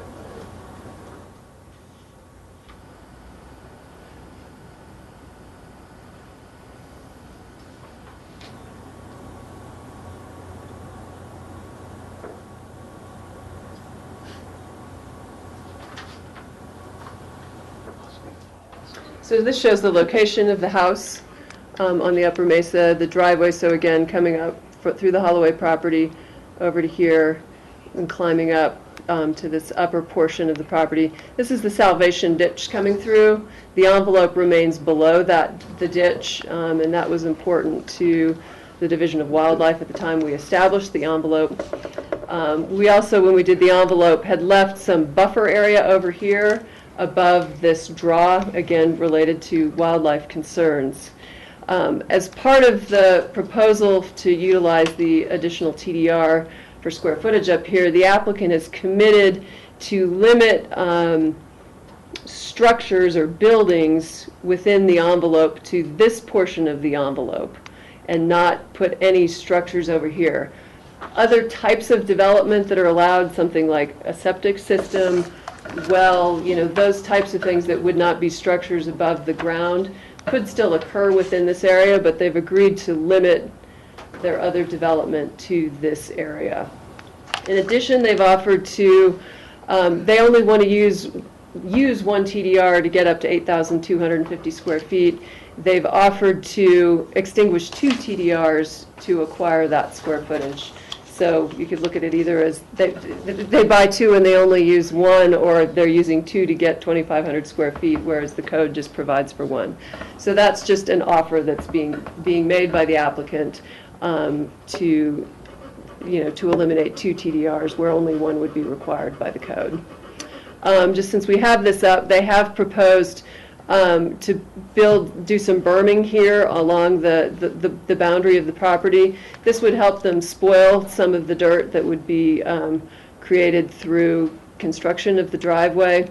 Would also provide kind of a landscape buffer here along the edge. So this would be a berm and with plantings on it there.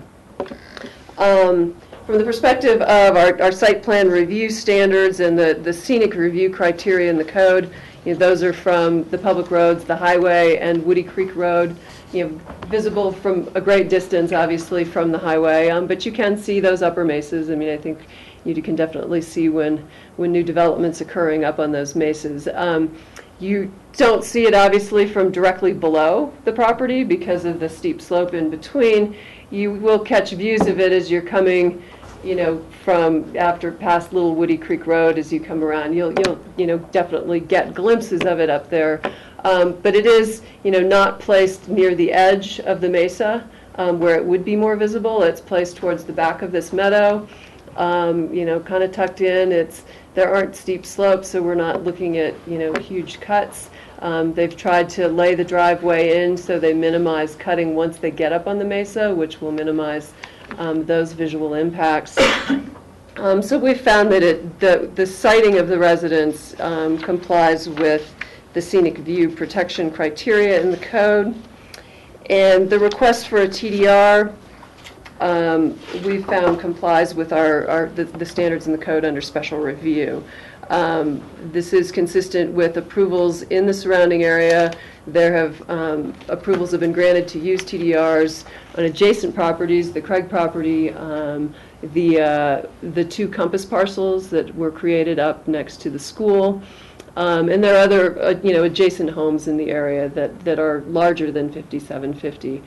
Flying Dog Ranch is another TDR receiver site that's been approved. So not inconsistent with the surrounding area. I've addressed the visual impacts.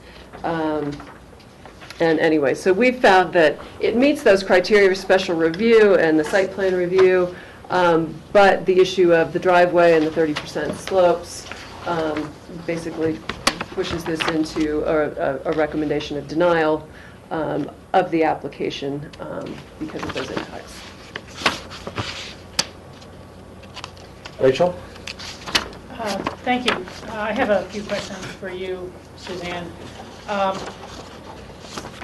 First, looking at the map and the draw, is that just an irrigation ditch that the driveway would pass, or is that more of a natural stream or intermittent stream? I think it's just a drainage. There was an old ditch there that's no longer in use, and then there is some water that drains through there, but not like an intermittent stream, is my understanding. Okay, and then two other questions related to the easement. How does something proceed when it is quote, not entirely within the original easement. I mean, does that necessitate a condemnation action by this party for the parts of the road that they need? Maybe more of a question for John. I mean, all I can say is they do not have an easement for all of the areas that this driveway would occupy. So either then they could not construct this driveway because they can't build it to standards, or would we consider having a driveway that doesn't meet standards that is within the easement? Yeah, I mean, again, I guess those are considerations. But in terms of, I guess, forcing any change to the easement, I don't know if that's anything you can speak to, John. I haven't talked to the applicant. There are a couple of different things that come to mind, but I can't conclude what direction they might want to go. If this alignment is what the applicant is currently requesting, which does run outside of the established easement area, then that's fine. I guess I had a question myself as to whether or not the applicant was proceeding in a, if not this, then that kind of a thing, whereby this proposed alignment complies with code standards but is outside of the easement, or they can build something within the easement, but there has to be a relaxation somewhat of code standards. I'm not exactly sure which way the applicant wants to proceed on. I don't know if you want, I mean, I guess from my perspective, they've proposed a driveway that meets code under the presumption that they would have to design a driveway to meet code. I mean, I'm sure Jim can speak to that as well. Okay, but I thought you just said it wouldn't meet code for slopes. Sorry, land use code slope provision versus like asset management plan driveway design standards. It's been designed to meet our requirements for width, so a fire truck can make the turn and get up onto the mesa grade. All of those things are standards for driveways under the asset management plan. What it does not comply with is the land use code standards related to development on slopes of over 30%. Okay. So just to be clear, a driveway within the easement or a driveway that they've proposed, neither of them comply with the slope. The land use code slope provisions. With the land use code slope and a provisions. driveway within the actual easement could not comply with the asset management. The plan asset standards management, for which driveway. has radiuses and those sorts of things. Right. And so I guess it's back to the question of how does someone, I think it was your question, how does someone proceed To design the driveway outside the easement. outside their property? I mean, they have to, part of the documentation that we get in big land use applications are they have the right to build in these areas. So where's their documentation that they have the right to build outside the easement? There is not. I mean, what they have from the Holloways is authorization to submit an application. Obviously, from the information you've received in letters, the Holloways are not in support of this application. They do not want a driveway in this location. But they've allowed the applicant to proceed, to you with this application. But at this point, all they have with the Holloways is a 30-foot easement. And this driveway is not fully within that easement. I'm still confused. Yeah. I'm confused in the sense that don't they need the permission of the Holloway family? And the new easement. Within this, outside of the easement? Yes, they would need an amended And easement. if the Holloway family is saying that they are not in favor of building outside of that easement, then how can it go forward at all? Go ahead. A separate question, and this might be for John as much as for you, Suzanne, or Jim, if you would like to answer. I looked at the deed documents in our packet describing the easement, and I was just wondering, I realize this is kind of a long history on this property, the Sun Mesa, but I'm just wondering, was that easement affected by the collection of properties that became the Stranahan Ranch and then was subdivided into the Sons and other pieces? Was the fathering parcel that granted the easement, does this continue forward? Or has, because the original ranch had been changed in shapes and sizes, how does that easement track with the ownership and with the lands? I think what you're asking is if this easement exists as necessity because of the common ownership that preceded the current ownership of the two parcels. And I can't tell you that. I think that's going to have to come from the applicant during their presentation. Okay, and so what was the subdivision of the larger parcels that, I'm sorry, I'm sitting there trying to remember, we only have this fragmented map, because I was remembering, I think, that there was some land given upslope of the Salvation Ditch as conservation easements from the original application, or is that Salvation Ditch the actual property line, pretty much? The property continues up beyond the Salvation Ditch, but the Division of Wildlife didn't want development above the ditch. Right. So the envelope remains below the ditch, but it's not There's no conserved conservation or, easement or anything. restricted Okay, in and that then way. again, was this parcel we're looking at now subdivided off of other larger parcels within the area? Yeah, it sounds like, yeah, Fred can probably address that, I think, more of the... At the appropriate time? Right. Okay. Thank you. George and then Steve. I just want to clarify this conversation. The application before us is showing a driveway that is outside of an easement, so there's a legal question there, and it may end up in court, possibly. I mean, it's a legal question. It seems like we can't grant something outside of an easement for a driveway. I have the same questions that Yeah. you have, Okay. Rachel, and Okay, that's, so I guess that's I'm what- waiting for the applicant to Yeah, that's explain fine. that. And then the other question is, the way this has been designed, it does not conform to our code because the slope is in excess of 30 degrees for the driveway. Right. All right, it'd be interesting to hear the applicant. And just to follow up on that, and if they were inside the easement and it didn't comply with the 40, the slope, then it would create a taking situation again. Right. I mean, We still have to deal with the easement issue, we're but still going to have to deal with how the property owner for GSS LLC can utilize that property because yeah, it's going to happen. Yeah. Somehow. yeah.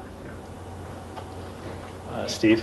Question for Suzanne, and has to do with the width of the proposed road that goes through the Holloway property.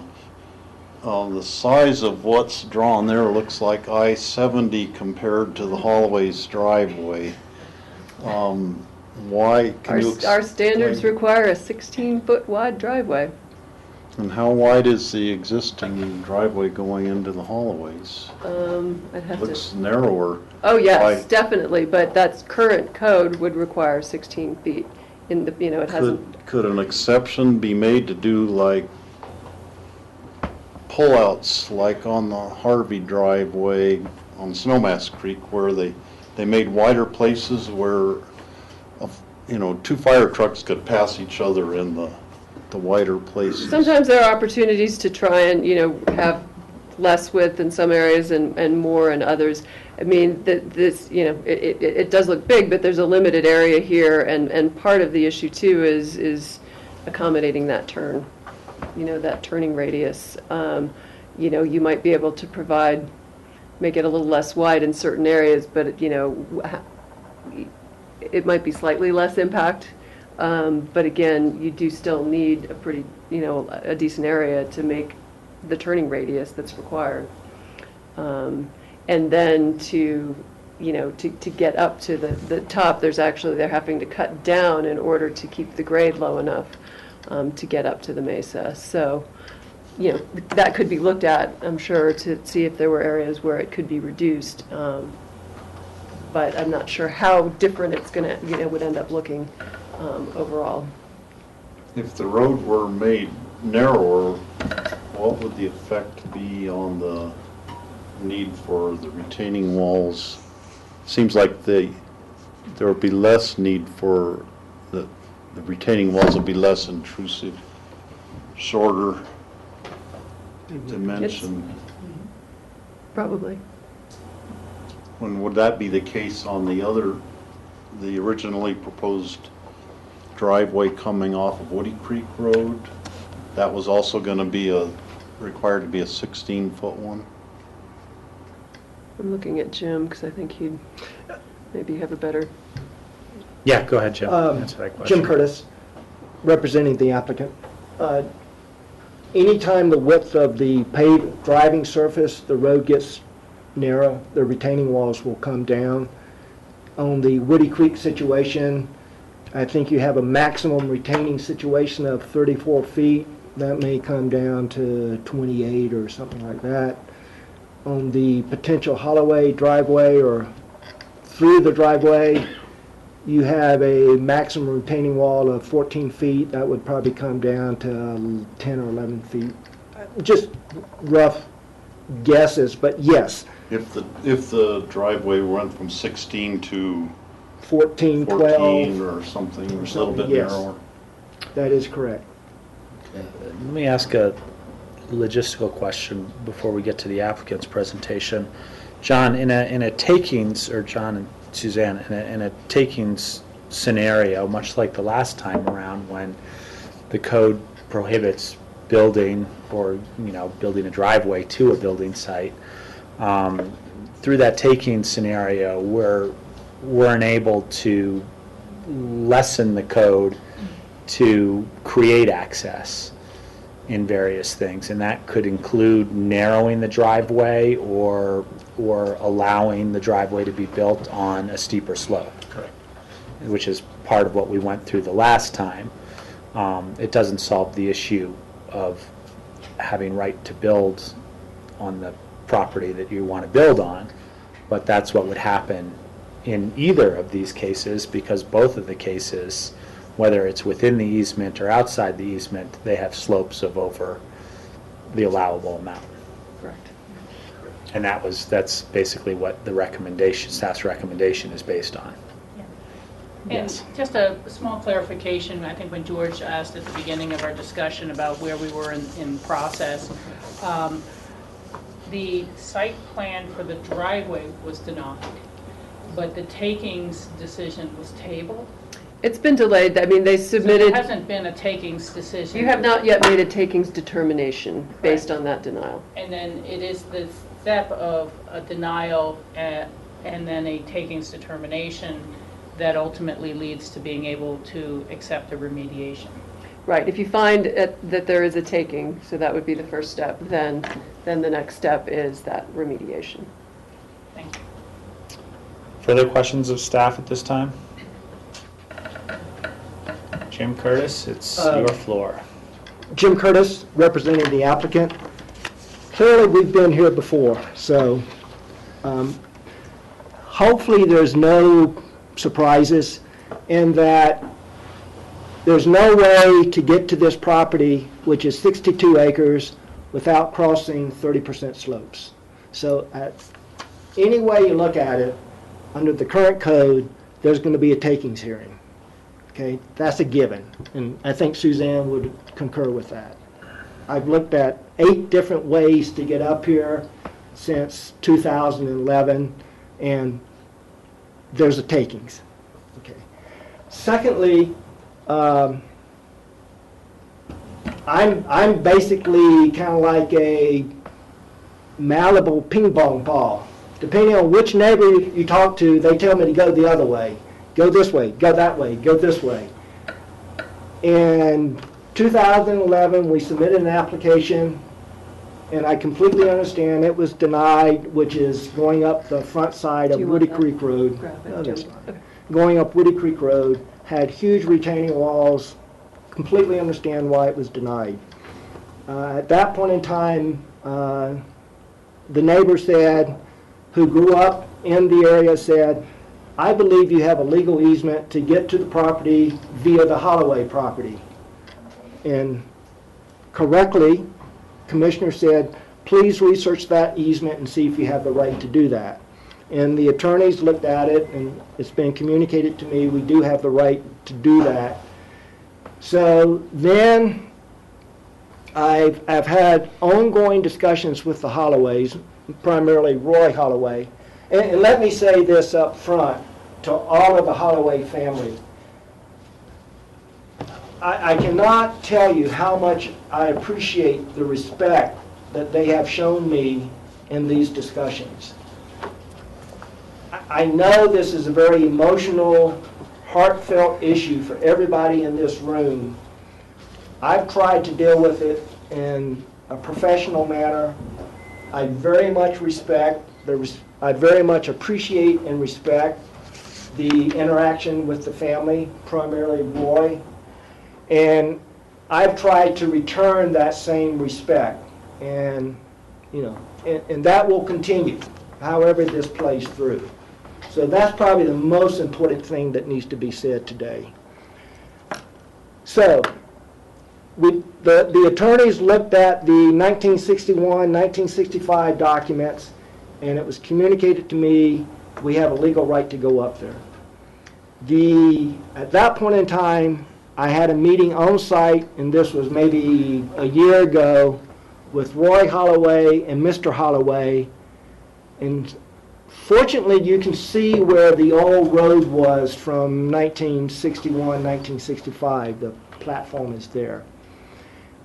And I could either design a road within that easement that actually, in my opinion, would have more impact on the Holloways, and I communicated that, or I can say, let me design what I think is the best driveway possible to try to minimize the impact. And that's what you see before you. Now, if coming from this discussion, you want me to go back and stay within that 30-foot band, impact the Holloways more, and be below your standards, and have that be the driveway that goes to a takings hearing, I'm happy to do that. I can design a driveway within that 30 feet. It will not meet your 30% standards, and it will not meet your driveway standards. And it won't meet fire turning radiuses. It won't meet your 16-foot standards. All of those standards that I've attempted to fulfill here. Jim, let me ask a quick question or make a quick comment here before you go on, because I think this is an important place. Because I think you said if we would like you to do that, and I don't think it's our purview, it's the Holloway's purview to make that decision. Very good point. So we have to verify what they want. I mean, if they want to be impacted more, that's right, but keep you within your legal rights, you know, that's their prerogative. That's a very good clarification, and I completely agree with that. Thank you, Rob. But it still would not meet our code. It would still be a takings either way. Yeah. Still be a takings either way. Okay. So basically, I've designed, in my professional opinion, I fully understand people can disagree with that, what I think is the best driveway with the least amount of impact, understanding it does have impact on the Holloways, but there's no other way to get up on this property. And depending on who neighbor you talk to, they're going to point me in a different direction, okay? So with that being said,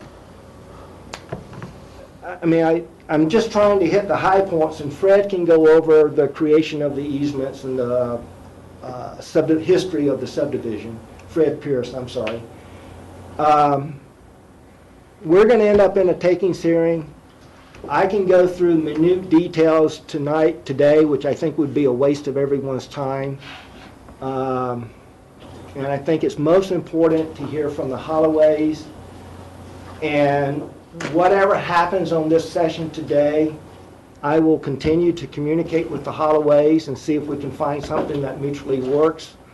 And if not, the procedure is the procedure. Thank you very much. George. Thanks, Curtis. So basically, you're proposing this scenario or an alternative scenario, but in any case, you're confirming no matter what scenario that is presented to the board based on our code, the consequence, it's going to lead to a takings. And from there, we're going to have to do some mediation. And I think that, I mean, from my point of view, I'm 100% sure of that, and I think Suzanne would. Well, this is just sort of an exercise to clarify that to get access to this property is it's going to require takings and some mediation. Yes. All right, thank you. Rachel. Yeah, I hope we didn't cut you off from No. Rob's point because I do have one question, and then please, if you want to proceed. But either with a pointer, or do you have a graphic of what the original easement Yes. is and looks like? It's in here, so. Suzanne has the one on the screen.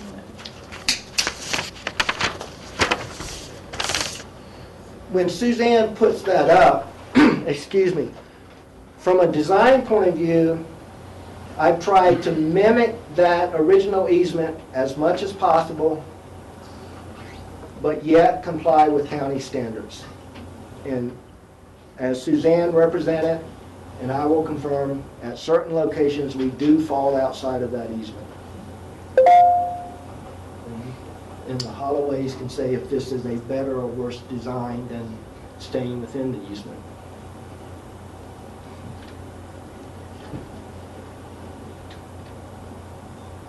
Okay, so this shows you, So the next page, 2 of 4 on this is got both. okay, well, so this just, it'll make it clear. So you can see this is the easement. And so then the driveway today to the Holloways comes up and around up here.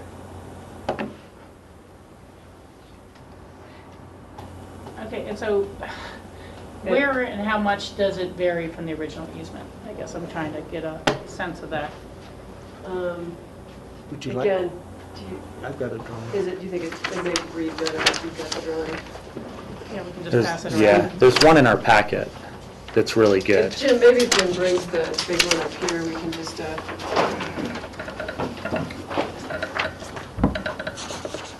It's just when they get reduced so small, Yeah. I can't even see grade changes.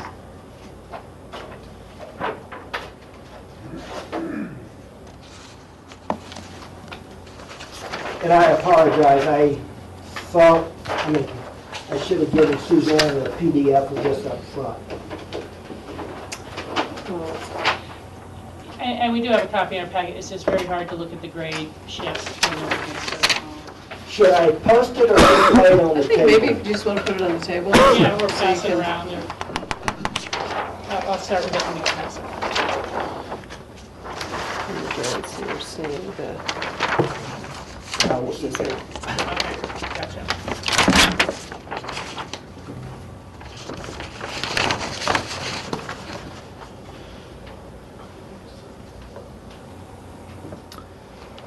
So I'll ask a question while this is being passed around a little bit. And again, I don't know, as kind of a process question. I don't want to cut off Jim Curtis's, the applicant's presentation, but at what point do we get a weigh-in from the Holloways, because they really get to decide the next step? I mean, if I would say there are 2 reasons to deny the application that's in front of us. One is they don't have right to build where they say where they want to build. The other is that the slopes are greater than the slopes. But they could very well come back with the other application, which is within the right of way, and you're still outside the slopes, and then we start talking about the takings. But we can't talk about the takings until we've heard from the Holloways of whether or not they agree with the applicant that this is a less impactful. Well, I'm trying to pick the path of least resistance. In other words, the minimizing process and maximizing just a decision point discussion for the board. The ultimate reality, though, is that in crossing the slopes as identified, that triggers the takings event, even apart from the participation of the Holloway family. So I think that's kind of how we're going to resolve this, is within the scope of a remediation of a claim for a takings. I think I'm looking forward to hearing the rest of Jim Curtis and Fred Pierce's presentation, but it appears, at least at this point, that they have sufficiently teed up the property for determination of the board, because either there's going to be a point of access right off of Woody Creek Road, or there's going to be a point of access off of the easement as described and discussed already, and that is going to be the decision point for the board. Either way, you're going to violate the slope standards of the land use code, and the board is going to have to analyze visual concerns and overall safety issues to try to come up with the right. But we have to have a plan to look at, and we can't, in a taking circumstance, we can't force the Holloways to give up land outside their easement, outside the... If the applicant has a mechanism to their resources within which they can describe that without the Holloways build it, without the Holloways participation, we'll have to hear. But otherwise, no, we can't go into the Holloways property with an approval outside of the easement.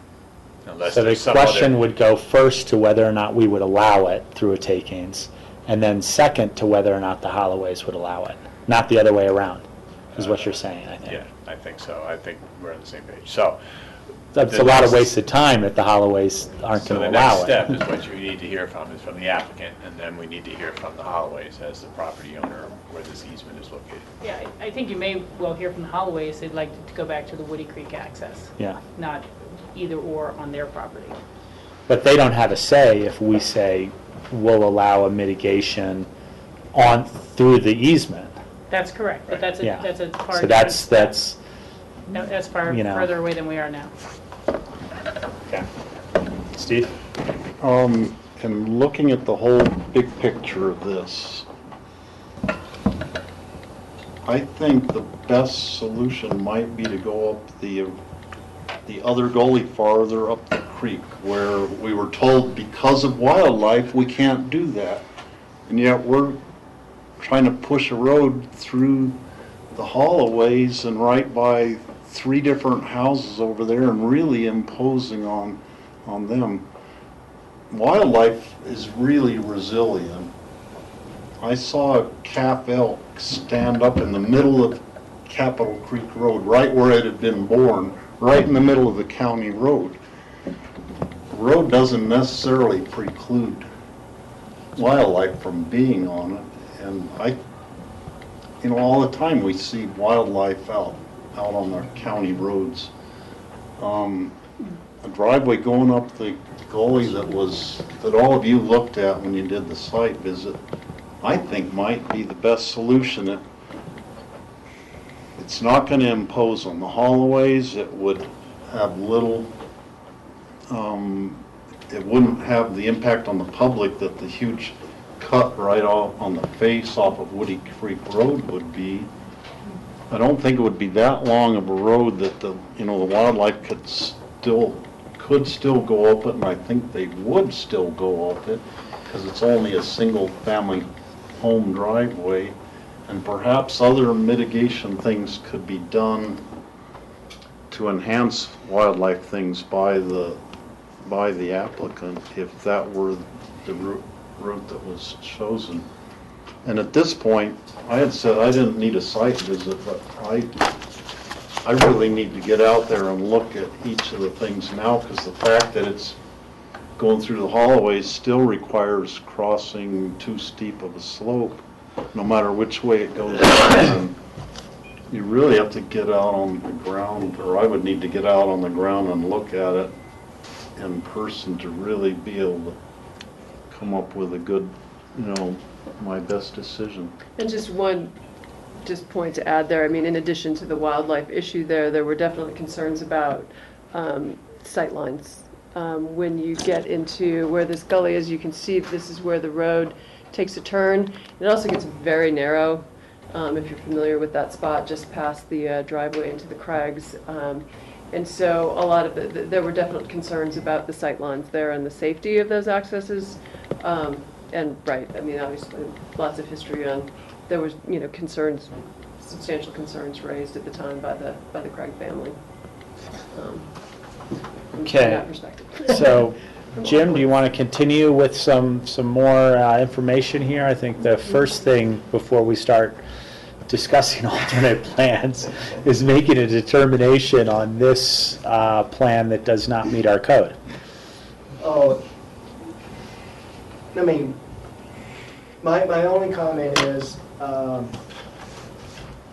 big picture wise, I think this 62 acres have some rights for access. I'm happy to do that in the least impactful way collectively the community would like to see.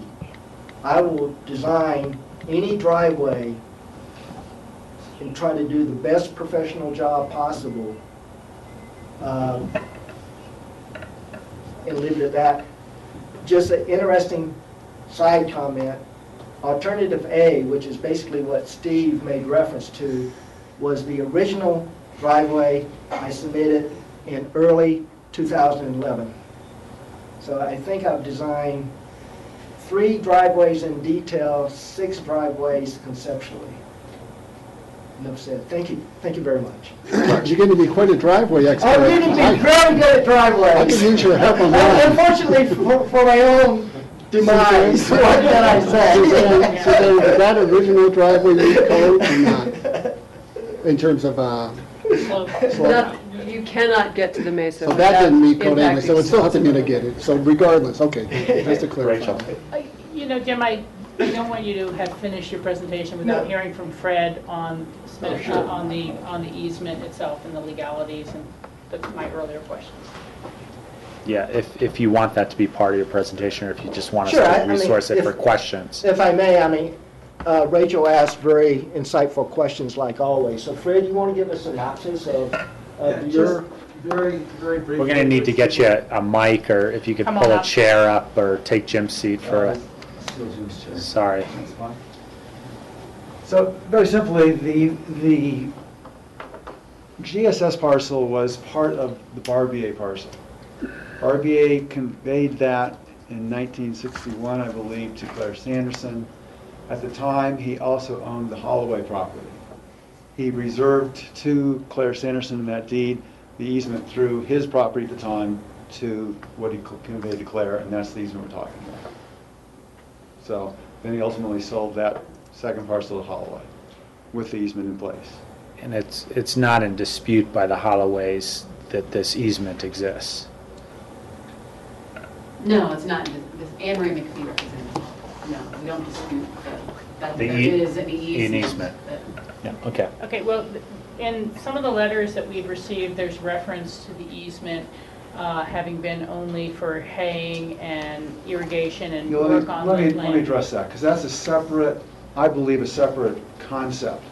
When Stranahan became entitled to the GSS parcel, I think that the oral agreement, the gentleman's agreement to use that for haying was between Stranahan and Holloway, because Stranahan at that time had no idea that the actual formal easement existed. So that was a separate agreement that had nothing to do with the written agreement from Barbier. Okay, and so that was never a condition of the original easement? No. In any way? Thank you. Anything else, Jim or Fred? No. And in summary, once again, I really appreciate the respect the Holloways have shown, and I will continue to show them the same respect. Thank you. Okay, so I think at this point we'll open the public hearing for this item. Anybody wishing to speak may do so at this time. And just if people comment up to, or just stand towards the table here, just because the mics will pick you up a little bit. Sorry. That's fine. And state your name for the My record. name is Anne Marie McPhee. I'm with the law firm of Oates, Knezevich, Garden Swords, Kelly and Morrow, and we represent the Holloway family. And as a background, we were approached by Fred Pierce and Jim Curtis when it was discovered that there was an easement. We went back and looked at the records and concluded, yes, there was an easement at that time on that old road to get up to the mesa. Back then, the mesa was used for agriculture, it wasn't developed, and the road was adequate for, you know, farm equipment and agricultural equipment to get up there, not as a driveway. So the Holloways recognized that and said, all right, we'll work with you on that. I mean, we recognize there's an easement and we're bound by that. And so Mr. Holloway, he signed the consent to file the application, but included the disclaimer that he wasn't agreeing to the plans. He was allowing them to move forward because there is that easement and they're obligated to it. However, but they don't agree with these plans. It's, you know, the Holloways have lived there for 50 years almost. Mr. Holloway built the fence long back during the Conservation Corps. And that's been their family home, and it's going to be very impactful, and I'll let Mr. Holloway speak to that. But I'm just going to go with the legal aspect of it, which is that they did determine the course of this easement, and then the plans, and I don't think there's been a complaint with how Jim Curtis has treated them, but the plans aren't where the easement is, and they extend beyond, they impact more property, there's a retaining wall. In many places it's wider than 30 feet, it looks like it's 40 when you include the retaining walls. It's not only being relocated without the Holloway, or the Holloways have not agreed to this, but it's also expanding the area of the easement. And so they are opposed to this. They don't want to change their property's encumbered with an easement. If they could work within that, I recognize that, but the Holloways shouldn't be required, and they don't want to, and they don't agree to change the impacts and the encumbrances on their property to solve the problem of the neighboring property. So I think that, unless you have questions, but at this point, no, they're not willing to grant something outside that easement, and doing so would be. Let us get through the public comment, Jim. So, and then I don't know, Mr.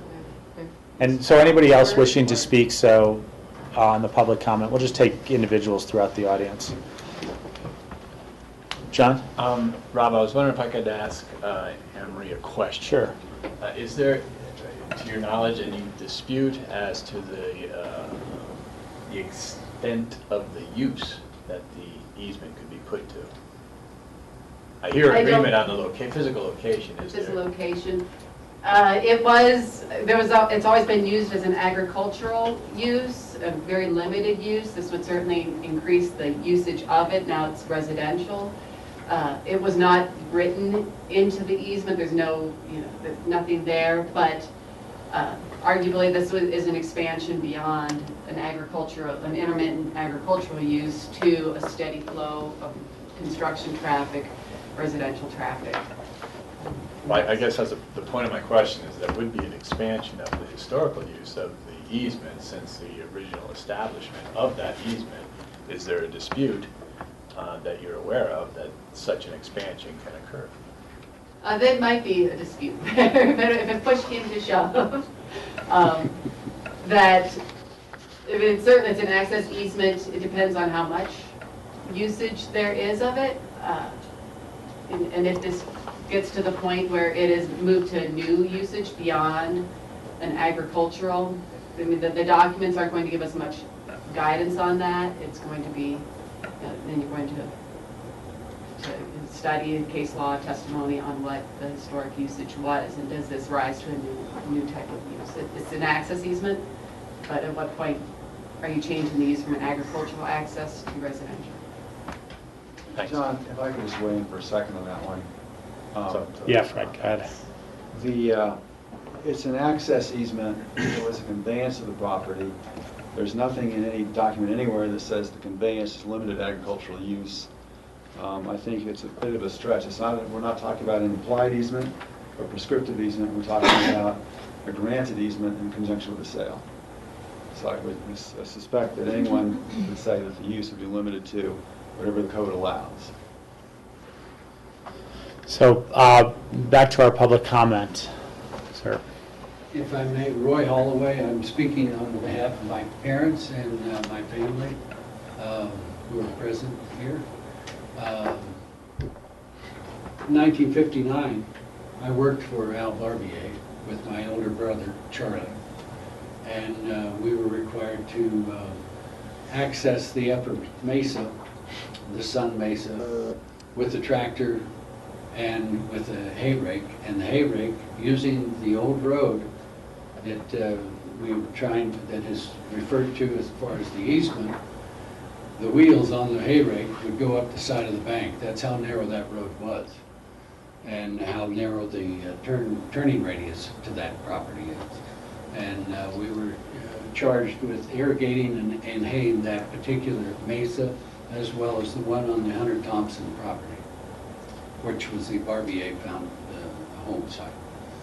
And over the years, a new irrigation ditch has been run through that particular easement, and which is dry at this present time and has been for many years.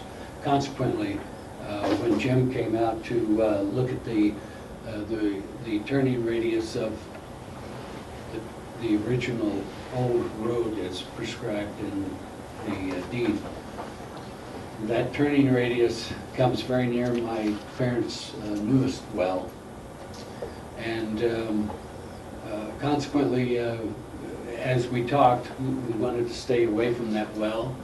And as the design grew, it impacts two wells on the property, as well as cutting off access to a circle drive on the rental property at the bottom of the hill, as well as cutting off access to the upper 2 acres, which are the only flat acres on my parents' property. And even with the new design, even if we came down to the bottom of the hill and went all the way up the new driveway, it is like a 45% grade to get into the 2 acres up there. So it's impactful, and it's far from what the original 30-foot easement was that we've talked about. So I thank you for your considerations and your time that you spent on this, and I'm very thankful for Jim's kindness and his considerations as to the Holloway family. He's been just above and beyond professional, and I thank him for that. Thank you, Ron. Yes, sir? Louis Butner. I'm a professional land surveyor.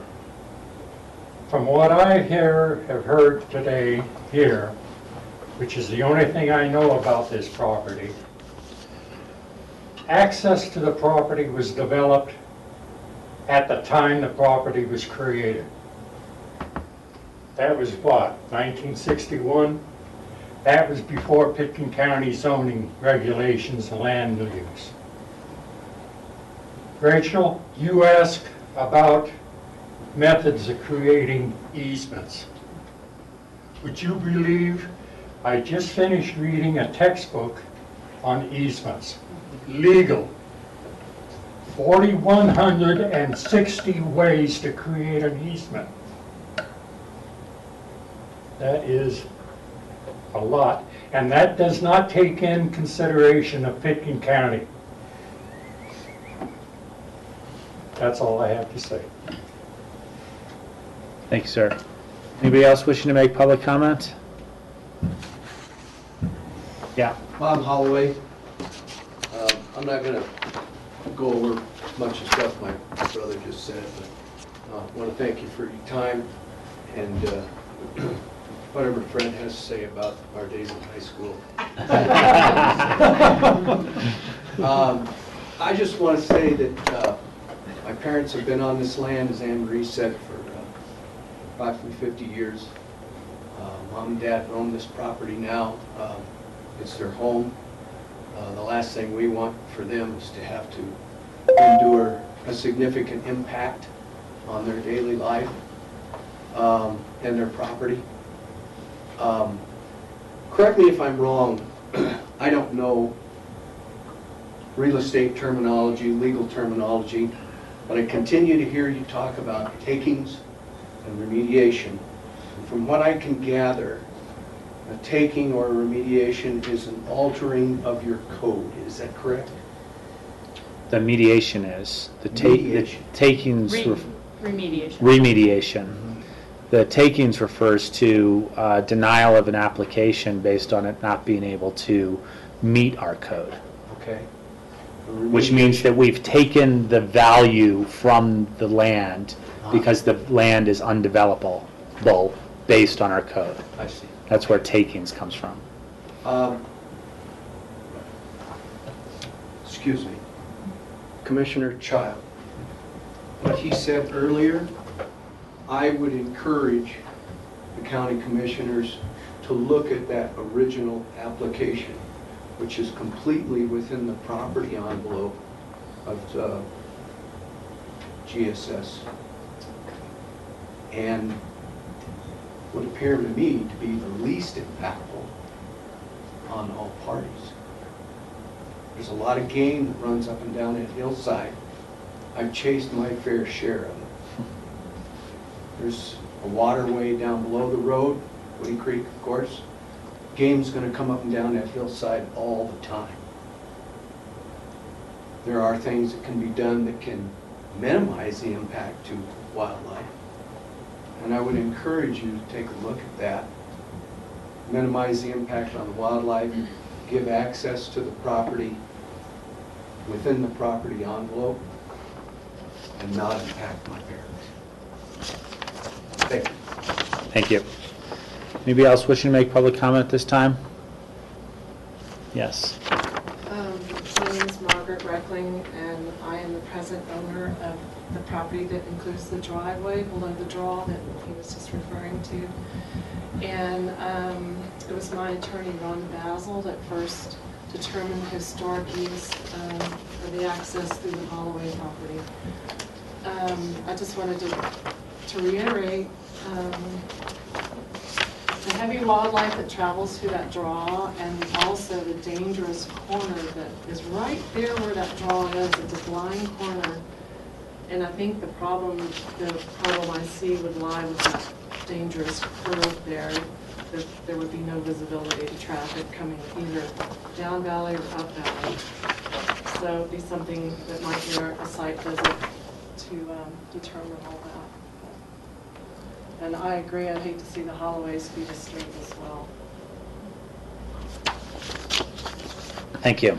Anybody else wishing to make public comment at this time? Seeing none, I will close the public comment. Bring it back to the board. Rob? Yes, Rachel? I'm kind of going to go out on a limb here. I'll see if John Ely can correct me in my assumptions or my logic here. It sounds to me that this needs to move forward to a denial, so there's a taking claim, so we can look at remediation. And if I'm wrong, remediation could look at all the alternatives once again, as opposed to simply a remediation of the application that's in front of us for access. But once the access has been denied, value's been taken for the development, we could look at remediation through any other potential access point. That's right. And to my knowledge, although Jim said he produced 6, I think there are only 3 points of access to analyze. The Holloway parcel, the draw to the south, or up the face of the hillside off of Woody Creek Road. So I think that the easy decision is teed up for the board to deny this application and then to entertain a takings determination. But that would be the end of it. The board would have to determine how this property is going to be accessed for development and utilization. Okay. Well, I would suggest that we move down that course and then schedule a site visit after this action, so that we'll have all looked at the property together as a 5-person board. Steve is new to the board from the previous hearings, and make a determination at that time and stop the ping pong game. Suzanne? Just one thought, Rachel. I mean, definitely the denial is appropriate. The next step is a determination on the takings. There's already that sort of pending for the prior driveway. That will have to happen for this denial as well. I think the site visit and then sort of further evaluation of all these is really then the third After step, those two. is the remediation. So, I mean, I would think originally we'd scheduled the takings determination for the other driveway on the 24th of September, but I know they're prepared to request the takings, pretty much immediately for this. I mean, I think we could move through this step and the next step fairly quickly, and then schedule the site visit and see, out of that if there's additional information you're looking for when we come back for the remediation. Sure, and the only reason I am suggesting that is because we're heading into fall, we're heading into snow, and so even if it's a little out of sequence, taking a site visit while we can still get around on the property. I think my point is that we can probably schedule the takings determination right The other away, one right and away. we'll and meanwhile also be scheduling the site visit and moving forward with the rest of it. So. Thank you. I think that proceeding like that doesn't offer anyone any surety at this time. It's just the next step, and that is the step that we need to take one way or the other. It doesn't, to my mind, display bias of the board of any future potential final alignment for the driveway. But I would make a motion, if you're willing to accept one, Rob, based on our staff's recommendation, based on the slopes, that to deny, actually, it's written as a denial, so I would move to approve the resolution in our packets relating to the GSS Properties LLC Holloway Activity Envelope and Site Plan Review for driveway across the Holloway property, to approve that resolution, but it's written as a denial. Second. And I'm just this is written as a denial. Yeah. And Curtis has a question for you. And I have a comment too. Go ahead, Curtis. First of all, I apologize for putting everybody in this room through this anguish. A little bit outside of my control. Secondly, to facilitate the discussion, and this is independent of the resolution, what you have to do, I will sketch up a driveway within the 30-foot easement, show it to the Holloways, and they can evaluate on their own behalf which they think is better. That will facilitate the discussion as we move forward.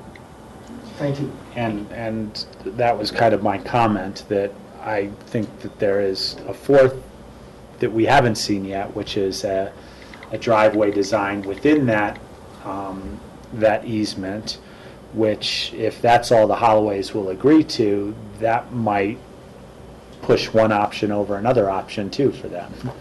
And that's kind of the circumstance that it's in. So we have a first. We had a second? Yes. And we had a second for approval of this resolution, which is a denial. All those in favor say aye. Aye. Aye. You forgot to ask for further discussion, Rob. Oh, but that's sorry. okay. I do have a small Thrown. comment. There were some other components to this application that we did not discuss, because obviously this is all focusing on the driveway. I would just like to weigh in that for myself, extinguishing 2 TDRs to achieve a slightly larger home, if it falls within our site plan review and is successful, is not an issue for me. I think that that's a good and generous offer. And I do also support the concept of the non-buildable area, although we will have to look and see if that might be impacted by a driveway in the future. So I just wanted to give some feedback on those 2 items. Steve? I would concur with you, Rachel, on both of those points. Myself as well.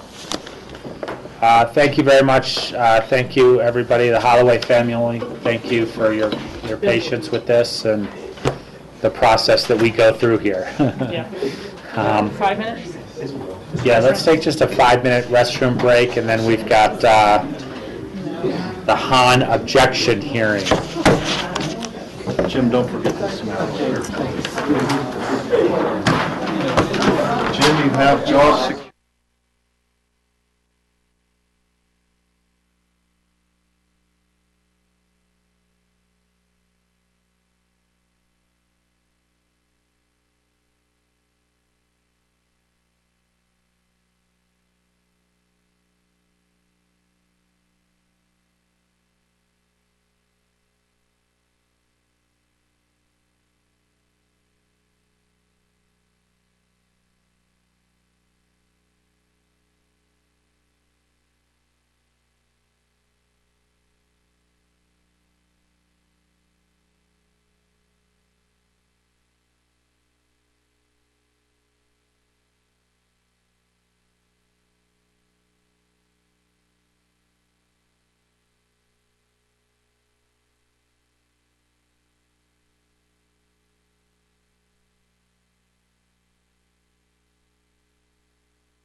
I always ask other Rachels, what's your middle name? Ray. Rachel? Oh. Welcome back. This is our Pickens County Board of County Commissioners regular meeting, August 27, 2014. We're in our land use public hearing. Second item, the Hahn objection hearing. And Mike Kramer's here to present. I am Mike Kramer with Pickens County Planning Staff, and this is a special review for a CDU. We call those caretaker dwelling units, and the applicants are Rachel and Giora Hahn, and Rachel is sitting next to me. And the reason the board is hearing this today is because there is a provision in the land use code that when an administrative review of a CDU, caretaker dwelling unit, is objected to, it goes to a public hearing before the Board of County Commissioners. And that's what we're doing here today. And Mr. Lou Butner is the objector. He's here behind me. And the location of the property is at 111 West Silvers Creek Road, and it's the Lot 3 of the Crown Mountain Ranch subdivision. And a quick background, Rob, as I'm explaining this, this is actually a lot that has a very long vesting period for it. It's part of the Crown Mountain Ranch subdivision that the BOCC approved in 2006, and it's vested until 2026. And there's a building envelope on the property. The applicant has the right to build on that property.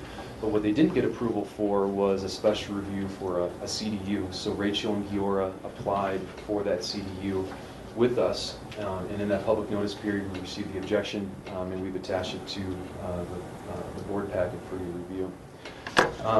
We referred the application to the BOCC, the Housing Office, and the Basalt and Rural Fire Protection District.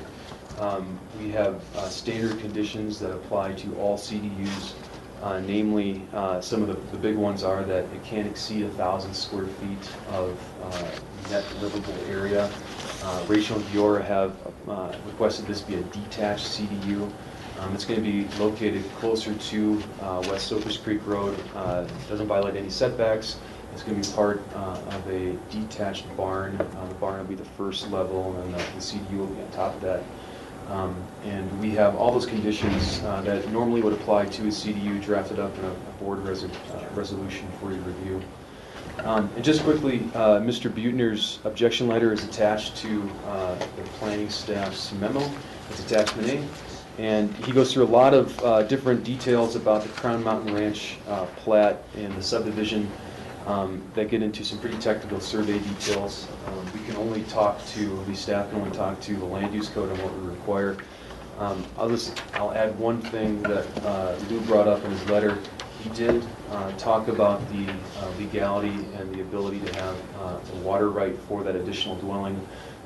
We asked Rachel to provide proof of legal water for that additional dwelling, and she did, and there is a legal well that will supply water to that CDU. That's something that staff does require a building permit submittal, and she has proven that to us. And past that, Lou can speak to his objection comments. But overall, staff is recommending approval, and we have the draft resolution for your review. George.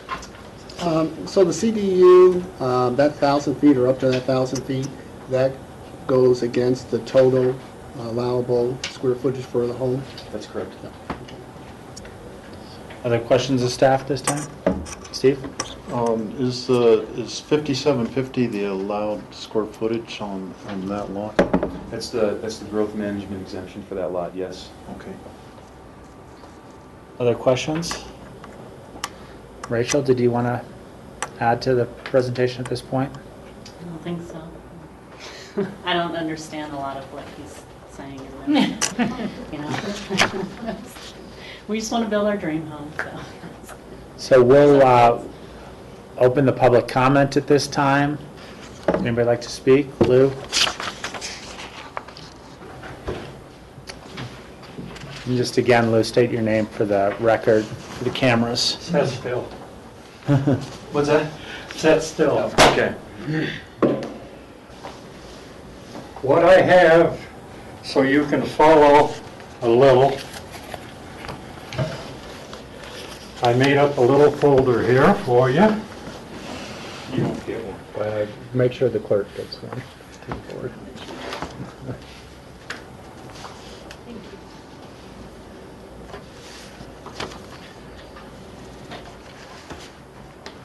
First of all, Mr. Kramer, did you look into any building restrictions or such? So, Lou, just as a public comment, we don't want to have a conversation back and forth. The board can direct questions if we need follow-up, but it's really just a public comment period, and I'm assuming this follows the regular land use procedures even after an objection. What will often happen is questions will be raised, and then we'll direct from the board the answers to those questions or the need for the answers to those questions. Okay. My objections here, as put forth in this, is one, the water review was not for this land, it was for another property.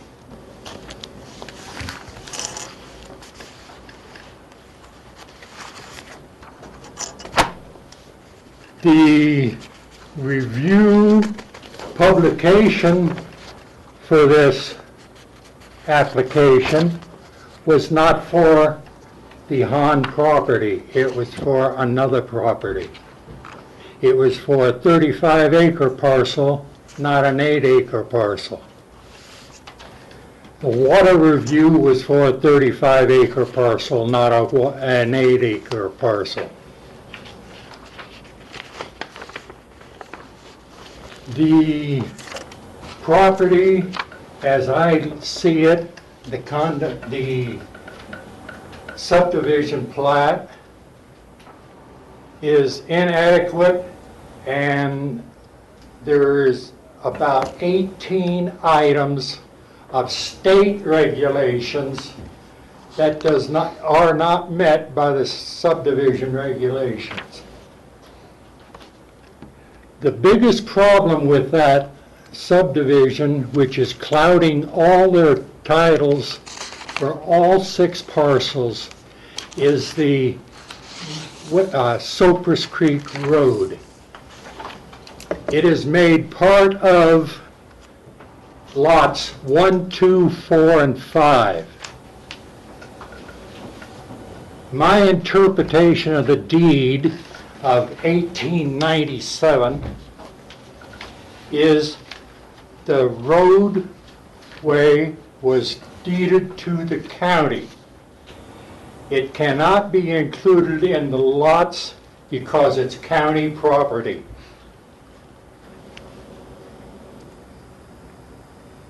You will find the Hahn deed refers to a parcel of land. It's the Hahn's deed is in this folder, which is not the Crown Mountain Ranch subdivision. I have actually no objections to them building over there, but what I'm objecting to is the fact that they're asking for an extra unit. The unit that they're tearing down or remodeling was built as a farmer's house, as addition to the original house, a caretaker unit. Now, due to the fact the property has been subdivided, it has been, a caretaker house is being added to a caretaker house. When they built the house in 1983 and 84, I believe there was probably restrictions put on that. There is what is called a conservation easement that refers to all 6 lots. How does that affect this property? It was not addressed in the staff recommendations to the commission. That's about all. If you would take the time to read this, because I am a neighbor, I was given notice of this application. As a result, I looked at the subdivision plat and such as that. As a professional surveyor, I am required by state law to turn the surveyor in to the State Board of Licensures, DORA, for review. Their letter, my letter to them, and their letter to me stating they are having him to make comments. This is all part of this application.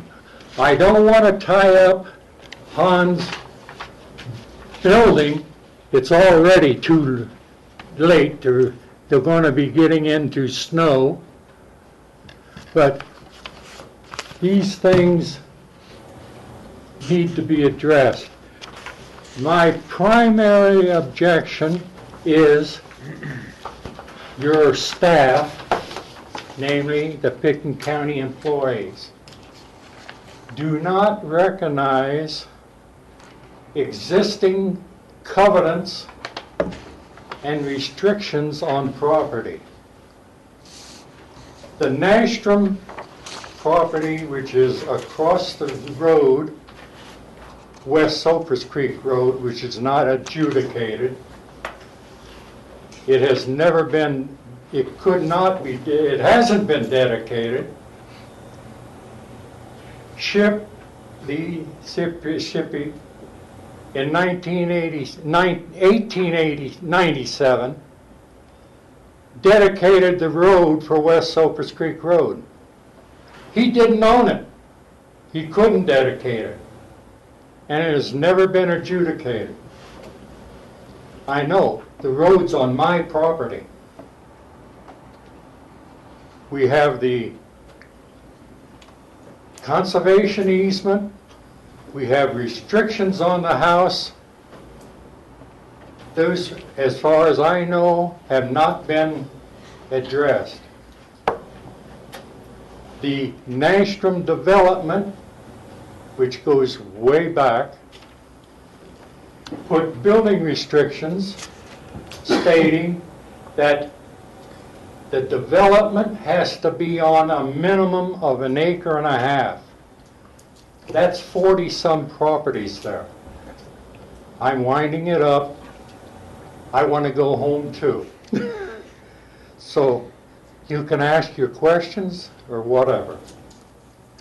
I think I need to finish the public comment period. Is anybody else here wishing to make public comment on this? Seeing none, I'll close the public comment at this time, bring it back to the board.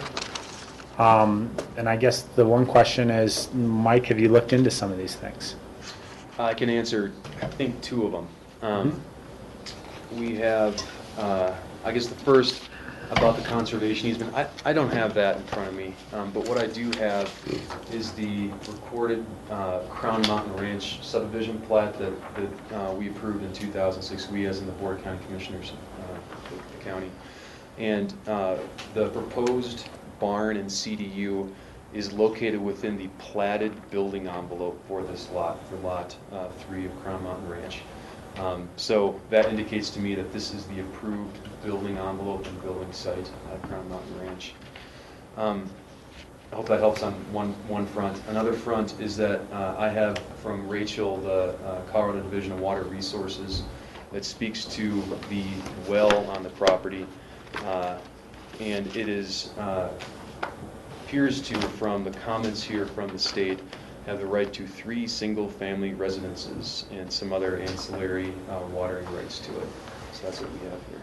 Thank you. And is that the well for that specific lot, or is that a well for the larger subdivision? You know, that's a good question. I probably have to have Rachel answer that one. I don't know exactly where the well is located. I just have this document that talks to the right to the residences.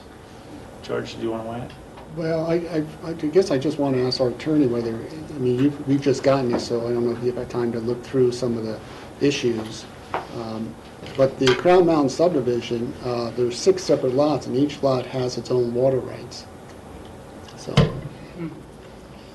and they were originally plotted at 35 acres, but what happened was that before it was recorded, actually, those acreage were reduced to smaller sizes.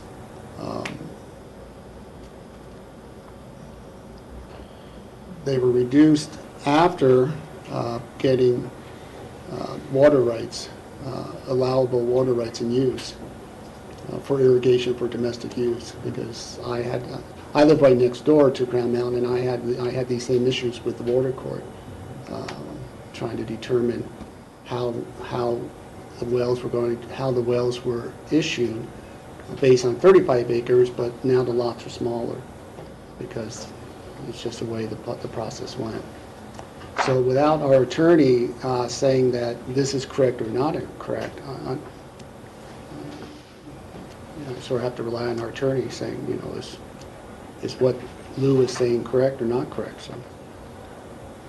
Well, I haven't had a chance, obviously, to look at the stuff that Mr. Buechner passed out at the beginning of the board's consideration of this application. My recollection of the process of the Crown Mountain approval is consistent with George's. My suspicion, I guess, without looking at information from the state engineer's office, is that there are adequate water rights on the property, and I can certainly confirm that if the board desires. I know that the development is consistent with the conservation easement that the county procured for the property, and the larger context of the old Fender Ranch property. The issue of Cypress Mountain, or West Cypress Creek Road, the way I see it, does not impact the particular development. We're not in an area that's proximate or adjacent to a potential right-of-way, so the development envelope that's called out in the plat for Crown Mountain Ranch subdivision is still viable, and I don't see any reason why it can't be utilized by the applicant. Rachel, you want to Well, I was just weigh in on the addressing water? the water thing. It does say on that approval from the state that it's for the 35-acre parcel. And I called Suzanne because the question is, okay, where did the other 28 acres go? Where does it fall into? Because, you know, technically somebody could build on those 28 acres wherever they are. And she said they fell into parcels 5 and 6, which apparently are conservation and no one can ever build on them. So I would take that to mean that the 8 acres I'm on with that well, which is right next to the farmhouse that we're living in right now, is the only, you know, the CDU would be the only other development attached to that well that's approved for 1 to 3 single dwelling units. Since the other 28 acres are in a conservation can't build on section of the Crown Mountain Range. Steve? My understanding of the law about wells is, and we ran into this on our own ranch, that you have to delineate 35 acres for the area of the ranch where the well, to get the well permit. That 35 acres does not have to belong to that lot. They could have an 8-acre lot, but there were 35 acres of the original Fender Ranch that were probably delineated, and probably the same thing for each of the other lots had a 35-acre boundary where the well has to be located within that 35-acre area. Then they don't have to sell that 35 acres to the with the house, so the house can be on a smaller amount of acreage. But then there could be no other well drilled in that 35 acres. That's my understanding of it. Any further questions at this point? Rachel? Yeah, it just may be how the memo is written, so this is a question more for Mike. This is a single application for a single CDU. but the staff comments is the applicants have requested approval to construct a detached CDU of one up to 1,000 square feet net livable on each parcel. Even, and so did you mean there's more than one CDU in this discussion? That, you know, that language right there might be in either a carryover from another memo, or it might be what the code says. But this is one lot, and it's one CDU. That's what it is. That CDU has to come out of the 5750 allocated to the lot. Yes. That's getting to my point. Is that, you know, I don't really believe there would be significantly more water use because the square footage is divided into two structures as opposed to one 5750 structure. You know, it may be a little more because of different kitchen uses, but on the other hand, when someone builds 5750, they tend to put in a lot of extra bathrooms and other fixtures, water-consuming fixtures, and may, for that matter, even having a second kitchen, things like that.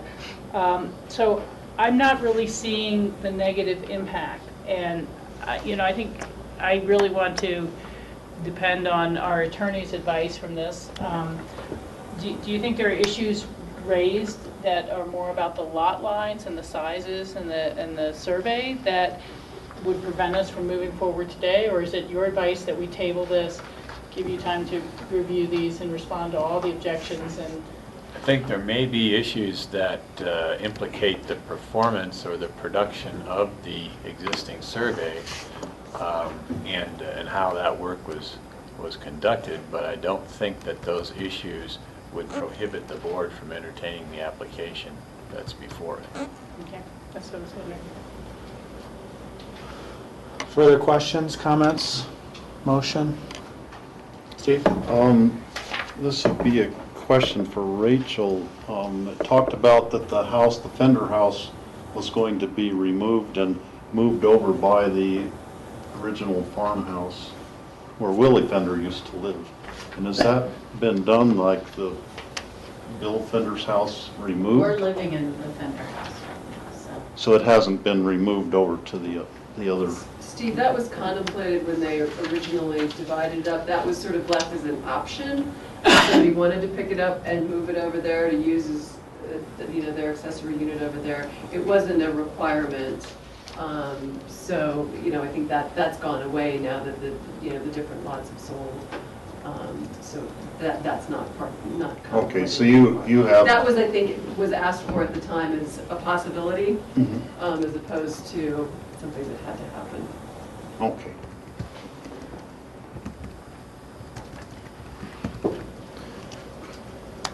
Comments? Yeah.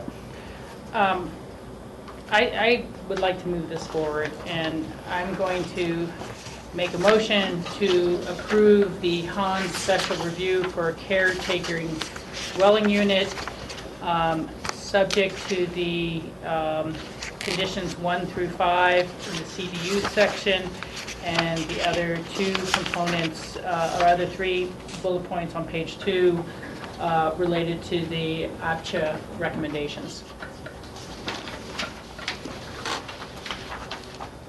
Do we have a second? I'll second it. And I've got a question for staff. CDU, a caretaker dwelling unit, that's kind of a broad use in terms of definition. I mean, it's caretaker, but can it be for guests? Can it be, I know it can't be rented, but there's... Short-term rented. There's a few different restrictions on CDUs, and a caretaker dwelling unit has to be deed restricted. And the deed restriction speaks to limiting the ability for the caretaker unit to be greater than 1,000 square feet. It has to have certain dimensional requirements for a stove and for a refrigerator. As far as rental goes, there is no requirement for the CDU to be rented out. It does not go in our housing inventory lottery system. It's totally owned by the property owner when it gets approved. But if it is rented out, it has to be rented out to someone 6 months or more. Has to be rented out to someone who works within Pickens County. But there is no requirement to rent it out. So if someone was coming over to the property and was going to stay there, like the parents, they could stay there and not be in violation of any rule or deed restriction. So a caretaker unit doesn't necessarily mean that the person that lives there is caretaking that particular property. Exactly, yeah. The caretaker then could work anywhere in the county and be qualified as a resident of that CDU. Steve? I would take a more cautious approach. Mr. Langhorn from Bookcliff Survey, Bookcliff Engineering, whatever their official name is, has been asked to respond to the complaint made by Mr. Butner. And if you look at the Crown Mountain Ranch plat map, was all done by Bookcliff. To be on the safe side, I think it would be prudent to continue this application until a later date and give Mr. Langhorn a chance to respond, and this DORA, the DORA of regulatory agencies to, make a determination. Because if the survey of the Crown Mountain subdivision is called into question, there could potentially be a mistake on parcel 3 that would affect where the building envelope or the exact location of parcel 3. I don't think it probably will change, but to be prudent, I would rather wait. Rachel? I guess I'm not as concerned as you are on that item, Steve, and I don't mean to sway you one way or the other, but I do tend to think about the property rights of the Hahn family and whether they can break ground this year or next year, and costs rise and change and things like that. I'm also thinking, I don't know what the corrective measures would be, because it would relate back to the recorded plat that we have and have accepted. And so I support the conservation work that was done on the area and things like that. I'm just not seeing where and maybe that is a good question to have raised for Mike, but are you seeing the potential of lot line adjustments that then would put this proposed building site within the setbacks? I mean, that's my question, is are these considered to be, is it a few feet, cornerstones, yards, or is it going to change the setbacks on the parcel, potentially? So if I understand your question, if the lot lines would change, how would that affect the proposed development? Yeah, I don't know what the nature of the error is that is being asserted, but, it would, I guess to my mind, it's just easy enough to make a complaint to a state regulatory office, wait for them to do an investigation as to delay someone, and I don't know, just because the complaint was made, if the extent of the validity of that. And knowing, we've gone through several disputes of property lines here at this board that, people settle those out afterwards. But the fact, the point that you made, the plat that we're going off of is the plat that we approved. It's the plat of record. It's the plat of record. Mm-hmm. And if there's a dispute and a record shows otherwise, then that dispute will settle those consequences. But to delay the property owner from our plat of record to move forward, I would hesitate to do that as well. I mean, I get your point. I understand you're cautious, but I'd be cautious on the other side too, because there could be a reverse dispute of, loss of time to build or whatever. Anyhow, Mike, my question was... Sure, I can respond. Yeah, if the property lines do change, or if they would change in a hypothetical situation, the setbacks would then change for the lot because the way setbacks are measured are from a property line. And in this case, we have a 50-foot front yard setback from the front property line, and that's the property line that abuts West Silver Creek Road. And for some reason, if that would change, the setback would change, as would other setbacks of other parts of the lot lines would change then too. And is this potential caretaker unit potentially within a lot line adjustment that would affect this gentleman here, or is it the backyard? I mean, I don't see the road moving. Yeah. You know, and you know, even if we have a wider easement, if that's not what we've needed for the road, I don't know that we exclude that. But I can't call you. That would be up to Rob. But let's wait let for Mike Mike's. answer. Sure. A second here.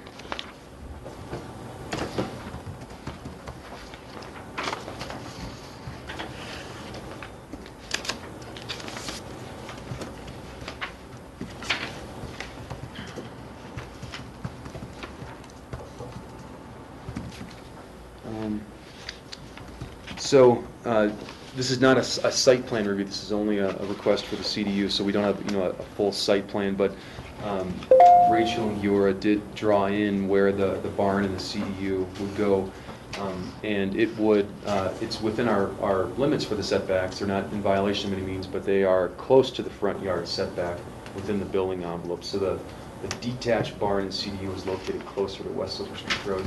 And if it helps, I can try and put this up on the screen if you want to So, see it. and do they have to go through a site plan review after that? Well, they don't, and the reason being that they are vested. It's a very long vesting period. Yeah. So this is above and beyond a request of what was approved before. And that's Gotcha. It's from their previous vesting. So we do have a motion on the table. We do have a second. Just wanted to respond to my questions. Ms. Buertner? In answer to your question, the corner angle point number 3 at track 69 on the subdivision plat is designated as a new private surveyor's corner. I walked up to that corner and I found the original corner. I did not find any private surveyor's corner up there. That would be the south line of the Hans property. I don't see that line changing. I see the fact that the surveyor made an error, and he has to go by federal law, has to go to the government monument that is still there. And how would you see that changing the lots in the subdivision? I do not see it changing the lot south line, which is the line that would affect the front yard of the Hans property. Okay, so it would not affect the setbacks Yeah. as required. Thank you for that. Further discussion? I'll call the question. All those in favor say aye. Aye. Opposed? Nay. Thank you. Thank you. Next on our agenda, we have the Government 33 LLC withdrew their application. I'm just curious if we got an explanation of that. This is the property up in Smuggler that Top of Spruce Street. has to continue their vested rights by continuing work. Correct, and they were sort of applying various options of how to try and extend the vested rights, which included a subdivision exemption for open space and a number of things. And I think, I guess I don't know the specifics other than I was finally notified that they were going to walk away from that request, which means they will proceed with building. I think we had the last inspection in March. The next would have to be due in September. And my understanding was that the next phase of work would involve substantial excavation so they could get in the retaining for the foundation. So They're proceeding with their the home. expectation is that work will proceed and soon. And keep the And so I've vested rights. notified the neighbors who were involved with that request have been notified of that. Okay. So then the next on our application is the Ashcroft Touring. Did you have the Gardner takings determination? Oh, I'm sorry, continuation. I We need to skipped make right a over motion that. to Yeah, we're going to Yeah, continue that's- it to what day? The So we've got- first meeting in October, that's at the request of the applicant. Okay, so not to 9/24 as it says on our agenda. That's correct. What would be the correct date? November. October. October 8th. 8. I would make a motion to continue the Gardner takings determination until October 8th, 2014. Second? Any discussion? Seeing none, all those in favor say aye. Aye. And now we move to the Ashcroft Ski Touring. John, good to see you.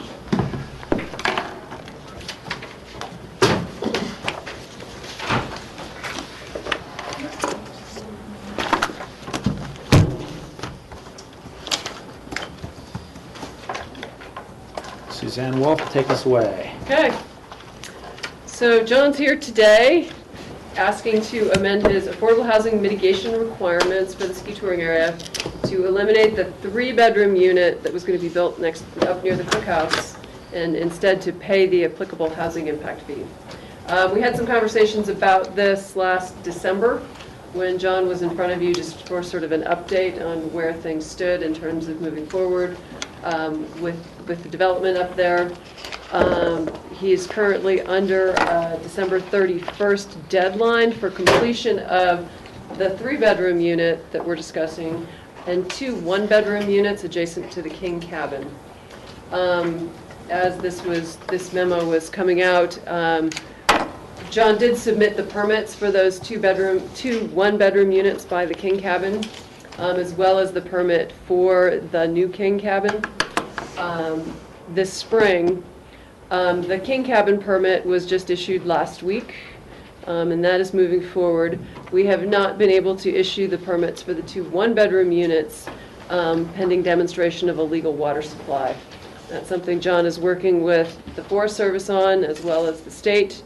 And we just were notified that that will not be ready to allow him to proceed this year in order to do that. So an additional request as part of this that kind of got tagged on at the very end was John needing to request an additional extension of that deadline for completion of the 2 1-bedroom units. So I think you're all familiar with the history. I don't think I need to walk through that. Again, when we had established the most recent deadline of December 31st, 2014, we had met with you. We were in a work session format at that time, so you directed staff to then set the deadline administratively. So that was done by that administrative decision 82/2013. That also sort of set these interim deadlines to sort of show progress moving forward. There was a deadline regarding submission of the permits, demolition of the yurt that had been serving as the King Cabin for the last 2 winters. Right? 2 winters. 2 winters. And whatnot. So I walked through that on the page 2 of my memo in terms of kind of meeting those deadlines. But again, I think we'd always anticipated, or since last December, anticipated the request to pay the impact fee for the 3-bedroom unit rather than building it. And that really came about, it was part of the master plan that was approved by the county and the Forest Service back in 2001. But the Forest Service has since sort of changed their position on having housing on the forest. And they definitely do not support construction of the 3-bedroom unit. I guess I'd characterize it in terms of the 2 1-bedroom units as they'd rather not have them be built, but they're willing to let those move forward, understanding that they're farther into this process, and they do serve a function for security for the necessary facilities on the forest, which they consider the King Cabin and the cookhouse. They don't see the 3-bedroom unit as being necessary anymore because there is nearby employee housing, it's not on the forest land, it's on the Montezuma Mill site, which is right next door, where John built 2 units. So that's why I think they're the forest is adamant about not wanting the additional unit built up by the cookhouse. They just prefer not to see any housing built on the forest, and they see those existing employee units as serving the purpose of security for the cookhouse as a permitted facility on the forest. And then again, down near the King Cabin, they see it as providing some function. They don't, we speak different languages. When we talk about employee housing, they don't like that term. They do speak about caretaking facilities. And again, that's more for protection and security purposes. So, like I said, I think they'd rather not see any of those units built at this point, but they are moving forward with John working on getting the water source for the 2 units. So they recognize that those are moving forward, but they're opposed the construction of the 3-bedroom unit. I think the letter from from the Housing Authority Board got tagged onto the back of your packet.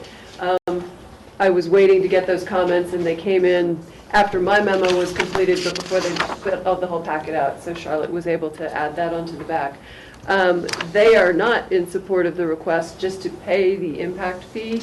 They would prefer to see, what did they say, providing on-site or off-site housing rather than paying the impact fee. So that was the recommendation coming out of the Housing Authority. So our recommendation has been to approve the request to allow him to pay the impact fee rather than build the unit, given the stance of the Forest Service at this point. And then, obviously, you all need to discuss the request for the additional extension for the 1 right bedroom for the units. 2 1-bedroom units. Rachel. Yeah, thank you, Suzanne. And we have seen this a number of times, so it does get a little confusing. But wasn't there also a allowance by this board to convert some existing housing to being the ski touring rental cabins? In the future, the 2 1-bedroom units that are built on the Montezuma site are contemplated to be converted to, the cross-country ski huts. And then he would have to mitigate not only for the new huts, the 5 new huts, but also mitigate for the loss of those units. Yeah. Okay. And that's, that would be a future. When we discussed this last year for the extension and maybe the year before for the extension, I think we as a board were clear that, we would look at off-site units as well, and that would be another way to fulfill the requirement, because there seemed to be so much difficulty with the Forest Service. And, we've gone through the market being down and fairly affordable, and now it's starting to swing back up. I know it's expensive, but I'm much more inclined to want to see actual housing than a payment in lieu, especially since we've, it seems like changing the terms of the deal when there was a deal to allow those 2 units to go away and then, commercial properties essentially. And then now, but that was with the promise there would be housing built on site. And now that housing is still going to be able to go away. And if at that time the mitigation is that these type of numbers, it'd be impossible for us to even build or secure 1 unit to replace the 2 cabins that we had as housing. We agreed to let it go away, knowing there's going to be more housing forthcoming. And it's just been whittled down and whittled down to being nothing. And I see, I have a lot of frustration. I'm sure John has a lot of frustration with how this has gone forward as well.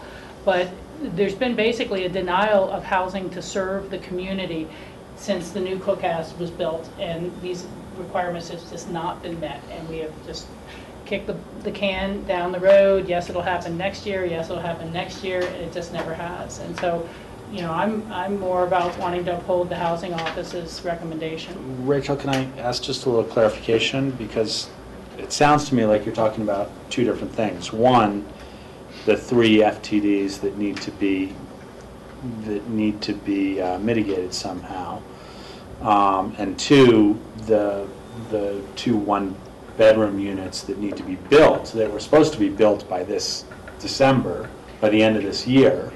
And in our last meeting, we had talked... And the existing rental cabins, which we visited on site and allowed to be turned into ski touring units. That's in a the future application. That application No, it's isn't... not an application. It was by right. We've given them the right to convert those to touring. No, but the mitigation for that happens when it transfers, when it changes. Yes, but I only agreed to that condition and allowing those to be converted in the future for a mitigation amount at some time to be determined by some future board, because the other housing was going to come online.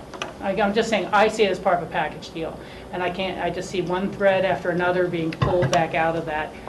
You know, to me, if we want to review this, we should review the entire approvals that granted that change to ski touring huts from existing housing.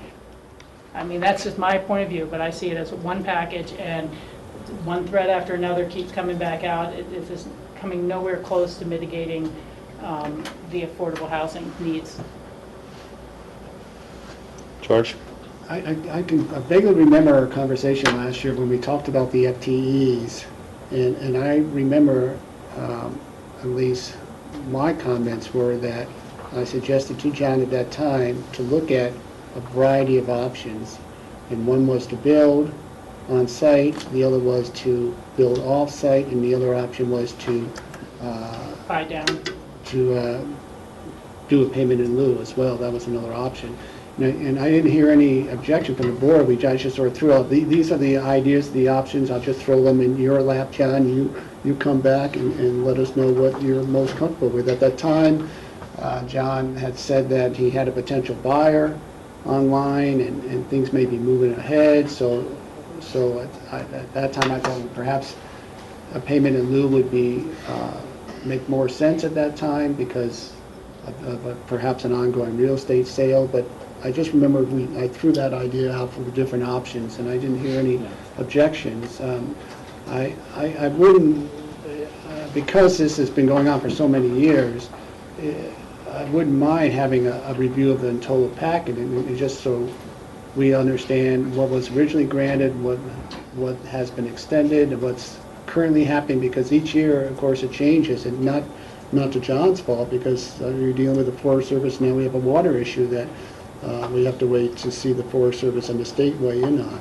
So, and just to clarify on that too, I think that conversation that you're talking about was specifically about the 3 FTDs. It wasn't about, because we still had the assumption that the additional 2 units were going to be built. The agreement of you can build on site, build a 3-bedroom, find a place in town. We'll be okay with the idea of you taking it away from, on site, or mitigate, and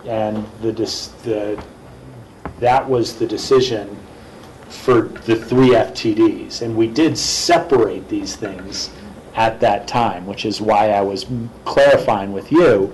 So there are 3 issues at hand. One is the 3 FTDs, and how are we going to deal with that? And my understanding was, in our discussion at that time, I don't remember what the format was of that discussion, a continuation, or was it a work session, but was, John, you tell us, but take any one of 3 of those options and you do it, and make sure it gets done by the end of this year.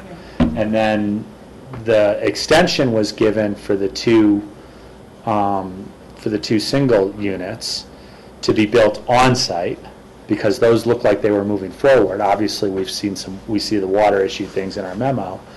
And then the third issue that Rachel is raising is, although the mitigation is happening for the current build out, there is a plan to build more and move people out of certain cabins that are being used as employee cabins, but they're being used as employee housing now.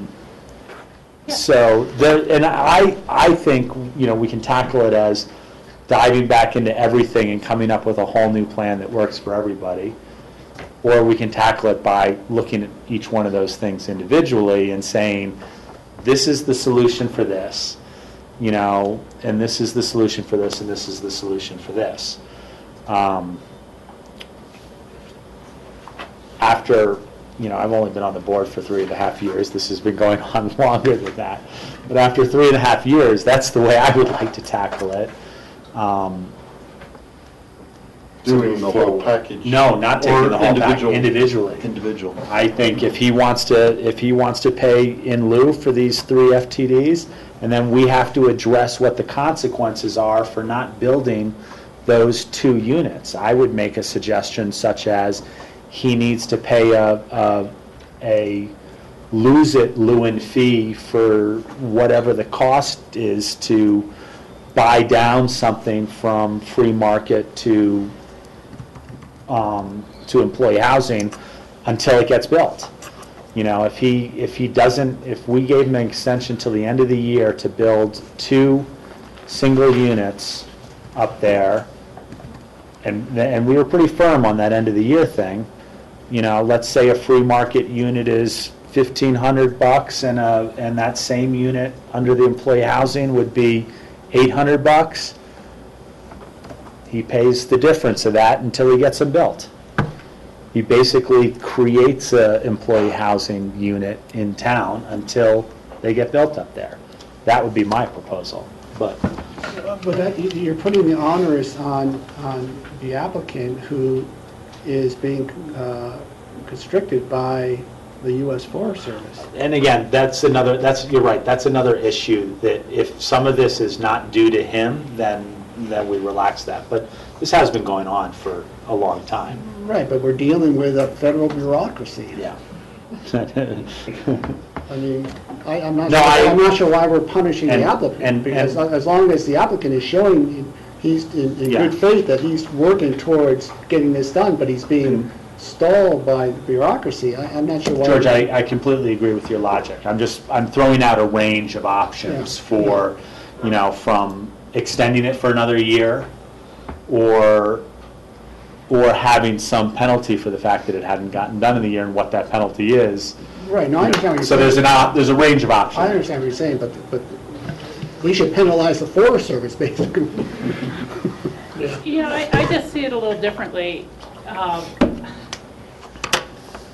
You know, I think if you look at the Housing Office memo, the current impact fee based on Pickens County Land Use Code is $40,831 per full-time employee, or a total of $122,000. Now, John could use that money and go out and buy down a 3-bedroom and have an asset and rent it or resell it at these affordable guidelines. But we've looked at and we have purchased at this table any number of small units recently that were buy downs, and it's cost us well more than this mitigation fee. And I think this puts the burden right back on the county to go out and find and build more housing. At the last discussion, I do not remember myself agreeing to the idea that in payment in lieu would be sufficient or would be an acceptable alternative. I think we said, and this goes back to when Jack was on the board and others, to say we want the housing. We want the housing. We have struggled to find places and times, and we have our own real estate agent looking, and we've bought a few, and I just don't understand why someone else couldn't do that. I thought that was the direction, was to, as Rob said, yeah, make some temporary housing available for someone to use as if it was employee housing until you've actually secured some housing. We agreed that it's a dangerous road, maybe not having people living up there is fine. Get something at the Airport Business Center, buy your unit down, participate in a project, that there are housing credits that some were potentially going to develop or sell. But I just think that, you know, we are losing units, and they're at the lower end where we need them for workers who are not high-income workers either, and it's incredibly difficult to produce those. So, you know, our mitigation fees, we get 1 unit actual in reality for the payment of for 5 employees. You know, I mean, it's or some sort of ratio like that. And so I would rather see units than money. Question for staff would be the APSHA has recommended a payment of $732,000 plus some, which would be what the city of Aspen charges, or would charge in such a case, versus the $122,000 that Pickens County rules would charge.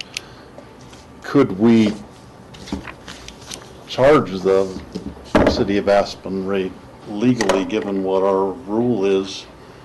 And I don't think we can. That's what our rule is. It's for the lesser amount of money. So, could we require, I mean, I think we could require that a 3-person unit or a three different bedrooms be purchased somewhere. Yeah. In lieu of, since the Forest Service obviously is not going to allow 3 units to be built there. And I kind of agree with you, Rachel. We need to come up with more than just, getting enough money that we could buy sort of half of a unit, half of a 2-bedroom unit is the amount of money that, based on the purchases we've been making. Yeah, I mean, let me just weigh in real quick. This is the deficiency of the code in the sense that, if you're a block outside the city of Aspen, you're under Pickens County code, not Aspen code. Mm-hmm. And, I wish we could set a perfect mitigation fee, and I would argue that our mitigation fees need to be looked at. We've talked about them several times over the last 3 years, but this was part of the discussion in that work session as well. Our mitigation fees are what they are, and that's the way the code is laid out. And the stuff that we talked about is that they were required to mitigate for 3 FTEs. So, where do you pick a number out of the hat of what it's worth? Do we want to? We've bought a lot of properties, as Rachel has said. Some of them have been more expensive than others because of their location. We're unfortunately all of Pickens County and have to kind of average out that pool, that stuff, to create a code that people can understand. Rachel? And Suzanne, you can correct me if I'm wrong, but going from the memos and from your memo, there was an original payment of $53,393. There was a additional payment of $29,378 as fractions, and this new proposal would be $122,496. That is going to be a total of $205,265 for 16.4 employees. For how many employees? I mean, I'm talking about the full original package now. We're not talking about 16.4 includes the units that have been and are proposed to be built. So you have to. Right, and those units that have been built are proposed to be changed into ski touring cabins in the future to be paid back at this $40,000 an FTE rate. And so I just see, we do have the option to say, no, we will not accept payment in lieu. You need to provide units. It doesn't say it has to be units on site. And so I'm just saying I can't myself say why we would accept something so incredibly marginal for a project that was approved, built, and has been used for almost a decade. So we've kind of gone a little out of order here in terms of having our discussion without really hearing from John quite yet. Yeah. But I don't know, Suzanne, if you want to clarify anything that Rachel just said first. Yeah, I did ask for that. So, I mean, what was the full number of employees that needed to be mitigated initially? 16.4. Right. But what included in that is the 2 one-bedroom units that have been built, the 2 one-bedroom units to be built by the King Cabin, and then basically by taking out the 3-bedroom unit, then what has been paid and what he's proposing to pay out for that would be payment in lieu, basically, for the rest of those FTEs. So 3.5, I guess it's seven FTEs mitigated on site. out of the 16.4. Until those units are converted. if Right, they and are I, allowed. I don't have the HUT approval in front of me. I don't remember what language we put in that approval in terms of if and when those are converted, what, did we provide mitigation options, or did we, I'd have to go back and look at that language, to be clear. John, fill us in with John whatever you want Wilcox, to. Ashcroft Touring, president and owner, and my wife Juliette's vice president and also an owner. I don't know if you've met her before. She's generally over at the school and has to run the parent night a little bit, but she's here. Rachel, I think that I didn't create the conundrum, and I'm not building penthouses downtown. So what they're doing for mitigation here is dramatically different, as noted in your memo from the housing department. So I shouldn't be penalized for that. We shouldn't be, the company, as an operating company. We shouldn't be penalized in the fact that the forest won't let us build on the forest, because I could build it on the forest for a little more than what I'll be paying you in mitigation. Certainly a lot less than what I would be paying you if you went with the housing department. And I called Fresnel, for instance, and I said, what about buying some of these credits? You don't want to do that. These credits are based upon city rates, not county rates.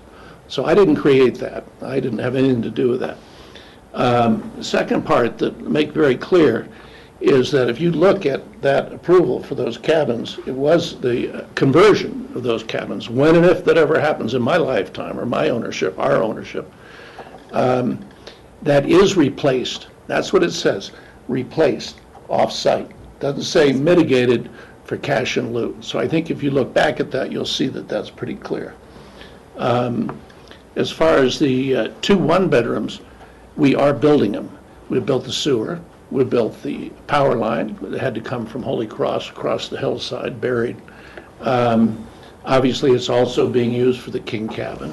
We got our building permit for the King Cabin last Friday after submitting it in March. Part of the problem is they put both of them together, I think, over there and looked at them both simultaneously. I should have, even though they're really 3 different building permits, one for each cabin, one for the King Cabin. I probably should have gone in and said, hey, when I finally got to a point where I'm not going to be open this year if I don't start building, we had an issue of water. It was the final issue for the King Cabin, and the state had told us at one point, it's gray, and you should be able to do this. Actually, if that unit was attached to the King Cabin building, you could have 1 well. And then they said, no, because it's detached, we don't want them attached to the King Cabin building. It's detached, it needs a separate well. And at the same time, the forest, starting in 12, Suzanne was there, meeting with Blakesley and the forest about these wells, knew they needed to designate, just like you guys talked about earlier, a 35-acre parcel for the 2 one-bedroom units. It will be issued. It's not a complicated thing because they're considered residences, not commercial. We now have our commercial exempt done. We have our building permit. Luckily, doing a log cabin, we're doing the same log company that did the King Cabin. It's going to be splendid. And I laughed with, not Lance, but one of the guys in the building department the other day that I said, we're ready to go. He goes, what do you mean? I just got your building permit. I said, well, the great thing about a log cabin is being built in Montrose while I'm waiting for my building permit. So we think that we can pull this off. However, along the way, we found a bank that would finance it under government, the Forest Service government regulations, which is onerous.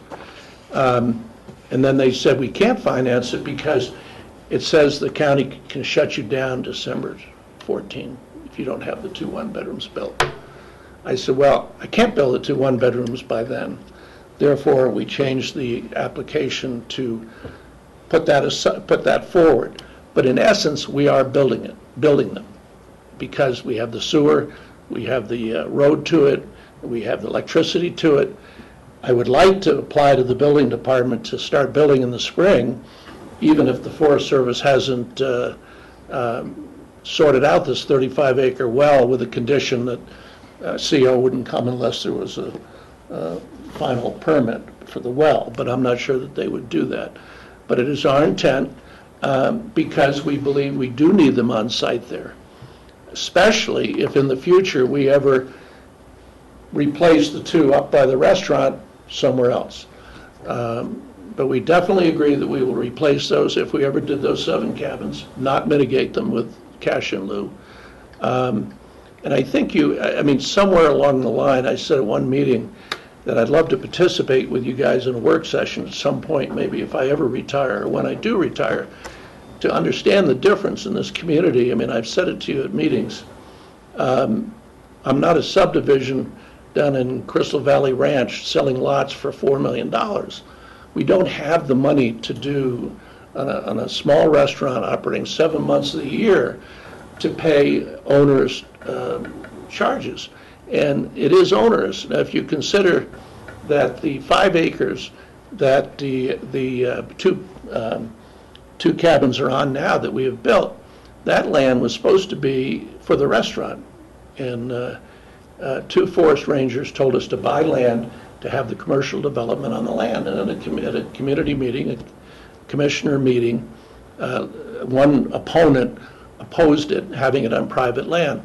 Little did I know at that time that the equity of creating that restaurant on private land would have given our business a whole different equity model. But the equity now, because the restaurant's on public land, it's not the same model. So we have those challenges in front of us. The bank is waiting from today to hear what happens. What I suggest is that we, talk about some things today and maybe continue it a little bit, because I can't sit here telling you I can pay you that $120,000 this afternoon until I sort out these banks. I really have 2 masters. One is the Forest Service. They're telling me I don't have to do anything up there. They would rather not, as Suzanne said, even have the 2 one-bedrooms. But I've got them in a position to agree to that. Now I need to get a bank into a position to agree to, if you agree to do the cash in lieu, and if you agree to give me the extension to 14, or to acknowledge that I'm building. And I am building. That thing is sitting on the rack over there, isn't it? It's ready to go, Lance. We're waiting for What? You mean the 2 cabins? Yeah. Yeah, we can't issue until we get. And how long can it sit on the rack before it expires? A year from the date of submittal. Yeah, and then once I get it, I have A year. a year to build. So we're that close. I guess you would not consider I was building until I received the plans from them, but I think that shows a really good faith effort on our part. And the great thing is that we do have banks interested in doing it. But boy, they saw that language and they said, we can't give you the money because if you don't build by December 2014, the county says they're going to close you. I said, well, the county really can't close me because I'm not in county land, federal land. Correct? You can do what? If I was to operate on federal land, what happens? Your operation is governed by 2 different jurisdictions. But doesn't the forest feel they're superior to the... But they consent to the county applying regulations. Well, let's hope we don't get to that. Not in this case with this letter. Let's hope we don't get to that. No, I know, but I'm saying that I didn't write the letter. I didn't ask for the letter. Yeah. I didn't ask for them to meet with you guys, Cindy and Suzanne, when they came in that time. I didn't even know you were having a meeting. And because cost effectively for us to have the 3 bedrooms probably would have made a lot more sense than being told that we should pay $800,000. The problem, and I said this to you before, Rachel, if you go deed restrict, if you go get it, if you could find something, and again, we're competing against city, but if you could find a 3-bedroom for $700,000 and then deed restrict it, that means you have to put up about $600,000 in cash. The bank's not going to finance it if it's deed restricted, because once it's deed restricted, it goes down to the value of whatever the housing says it's worth for that unit. So you're looking at a tremendous amount of cash. and it's just not feasible. I mean, sure it is if you're building, go back to the penthouse model. I mean, that's why are they doing it downtown? They're doing it because the only way they can mitigate what was set up in the council was to build penthouses to offset the cost. I thought about coming in here and applying to put a penthouse on top of the Pine Creek, but I don't think you guys would like that either, so. Forest Service wouldn't either.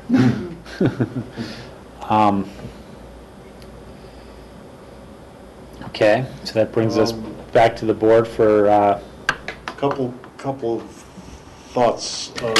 Is there any possibility where you built the 2 one-bedroom units on the private land? Is there any more room there to build any more units?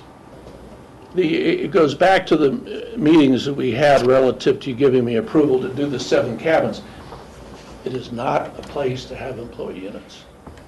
It's not visually, it's not snowmobile-wise. I mean, I actually had a letter from one of my employees, and I tried to tell them they should not go so fast on the snow machines, and they said, well, it's a county road, you can't tell me how fast to go. I said, well, I can ask you. And I even talked to Cindy at Housing to try to see what I could require, but no. The sleigh rides, I had a guy one year, got on the first year of the operation last year, gets on his snow machine, hasn't warmed it up, so all the fumes are coming out. He's trying to jump in front of the sleigh. And I'm watching, and the customers are gagging on his exhaust. It's why the best use is, if it ever happens, to have that as overnight ski huts, not be a place for employee units. Okay.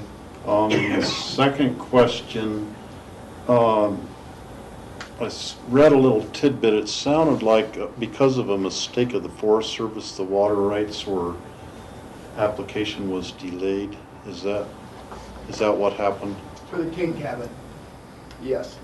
There was a definite mix-up between the state and the Forest Service regarding designating this 35-acre lot for the well for the King Cabin. That's for the units. The King Cabin was No, it was. There was yeah, a you didn't get 35 into for it. that too. It was about a 2-week delay. I got left out of that one. Yeah, they have to do one for that, and they have to do another one now for these others. But that was for the King Cabin. King Cabin permit is issued, it's under construction. So they got the one well permit. Correct. Is okay, but they need 2 well permits now instead of just 1. Originally, they thought, I went down myself to Glenwood, and they thought we could probably do 1, and then in the end, they came up for this big meeting we had there in 12 and said 2, and then I even have it right here. Again in May, I asked them, where's the second well designation so we can drill it, and they just never got to it. And then the first one was wrong anyway.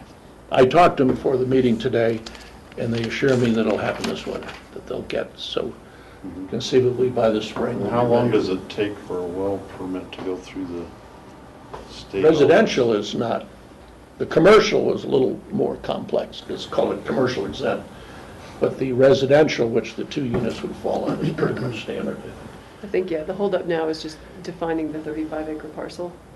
And once that's done, then I think the state end of it to issue the permit is pretty simple, or pretty straightforward. Is there any way that the 2 cabins which are being built as we speak in Montrose can be erected on the site but not given a CO until the water well permit goes through? I think we sort of lost our envelope. I mean, we're by the skin of our teeth to be open by Thanksgiving with the King Cabin. So bringing a little direction to this conversation, again, I feel we've got 3 issues. 2 of them we need to deal with today. One is the 3 FTDs, the resolution that we have in front of us, and 2 is the extension or something to do with the delays that have happened for the 2 additional single units.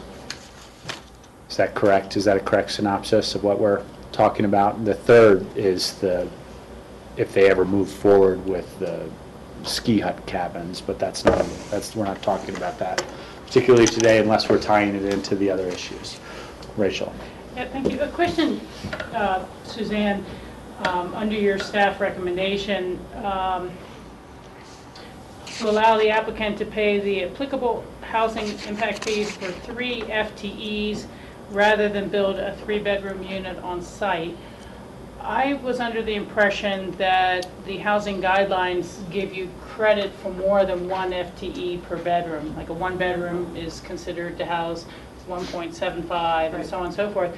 So was the 3-bedroom actually considered that it was going to house more than 3 FTEs?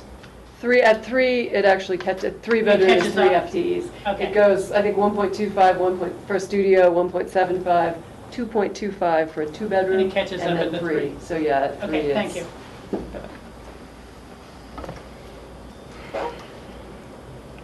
Questions, proposals, thoughts? Well, I'm comfortable with the staff's recommendations. You know, the whole issue in terms of the mitigation fee, we had that discussion probably 2 years ago now, and I don't know whatever happened to it. I'm sure everyone got busy and got sidetracked doing other things, but we had a consultant that came in and gave us some recommendations, and I know the city was looking at it at the same time, but that hasn't got done. Similar to the TDR discussion, you know, we talked about changing the TDRs. That's moving ahead, but someone is going to sort of slip under the radar for that. So it does need to be addressed, and does need to be done, but as you said, when we had that TDR discussion, sometimes you just have to let something go until you're able to correct it. I think this is a case that we should accept that. And we have accepted payment in lieu in the past few years on some other properties. I think down on Lower River Road we did that, if I recall. So it's not that unusual to do that. So I would support this. I think it's the staff's recommendations, but I would support allowing the applicant to do a payment in lieu for the 3-bedroom and to give an extension on the 2 1-bedrooms, because that's really an issue that is being hung up by the Forest Service. I would be more comfortable granting the extension on the 2 units that are going to be constructed and denying the payment in lieu and moving forward with allowing them time to find actual housing and to create actual housing off-site. And that is simply because, you know, this has been outstanding for so very, very long, George. I mean, that it's not like a new application that got in before codes changed or would have been reviewed or something like that. These were commitments that were made to the community a long time ago. And so that's why I feel a little differently. But I'm certainly willing to grant the extension to see time to get this done. I don't want to see the restaurant closed for the winter, but that's kind of where I'm at with the mitigation. And then perhaps if we have a chance to look at our mitigation codes and they still haven't built by the end of next year or bought something down somewhere, they would be mitigating at the appropriate level. So maybe a suggestion would be to break this up into 2 different resolutions. And it is. The resolution that we have in front of us does not include the extension. It doesn't include the extension just because that kind of came in That at the came last in- minute. So right that now came it's in this not last minute. addressed in the resolution. So the only thing that's in front of us in this packet is the FTEs, the 3 FTEs being payment in lieu versus. But don't we have to address the extension? We do, because he needs to get his lending. Yes, it's So that just came not, in the the last couple of resolution days. wasn't drafted to accommodate that because Oh, it okay. didn't. Yeah. I'm missing this in here. So that would be a separate, and can we address that today is the question. It's not noticed, It It's an wouldn't extension. require notice, yeah. No, you could definitely do that today.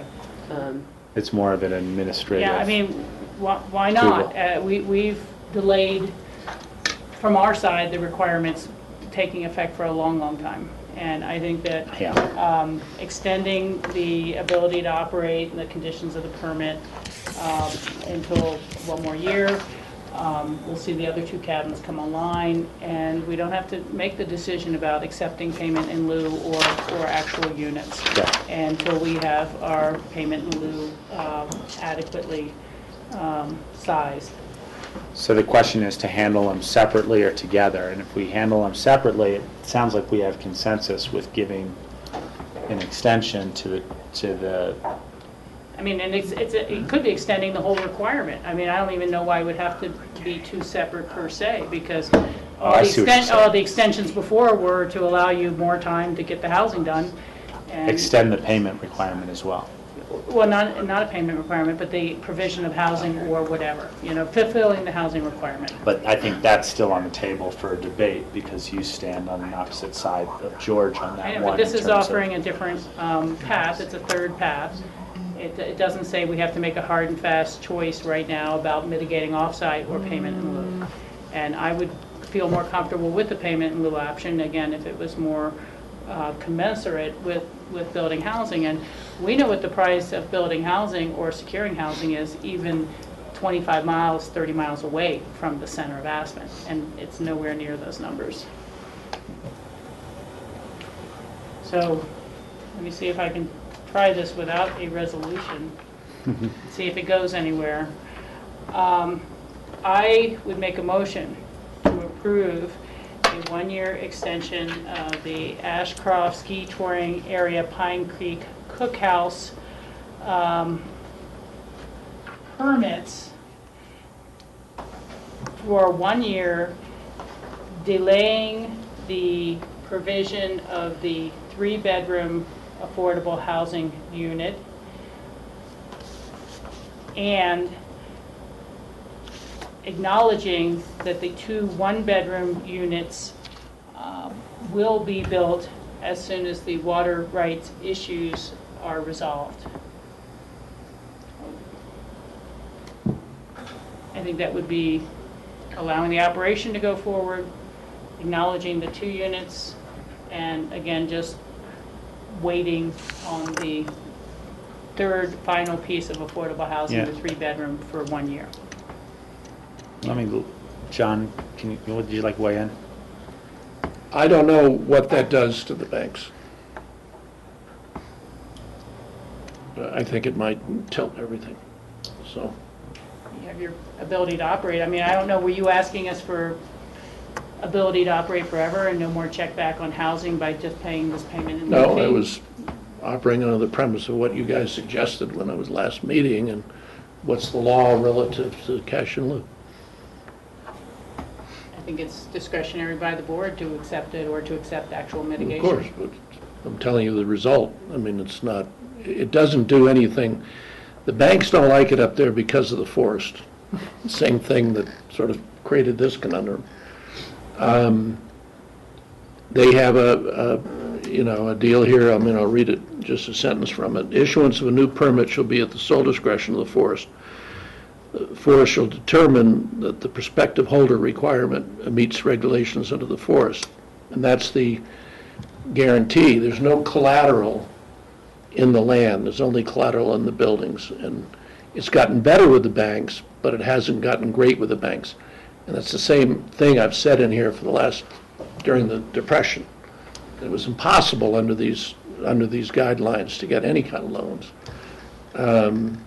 So now they're standing by to give an approval, but I don't know that they're going to give approval to fund the 2 one-bedrooms in the king cabin if I don't resolve the 3-bedroom. Have that hanging for some unbeknownst amount in the future. When would that, how would I resolve that? I couldn't be able to tell them my liability, right? What you're proposing, I wouldn't be able to say, this is the liability. Well, you could buy down 2 one-bedroom units that are each worth 1.75 FTEs in the community and solve it that way. It's impossible because I'm competing against the penthouses. I called for now. The business center is building one now. He said, John, it's totally different. My price is all based on the community, on the city, not on the county.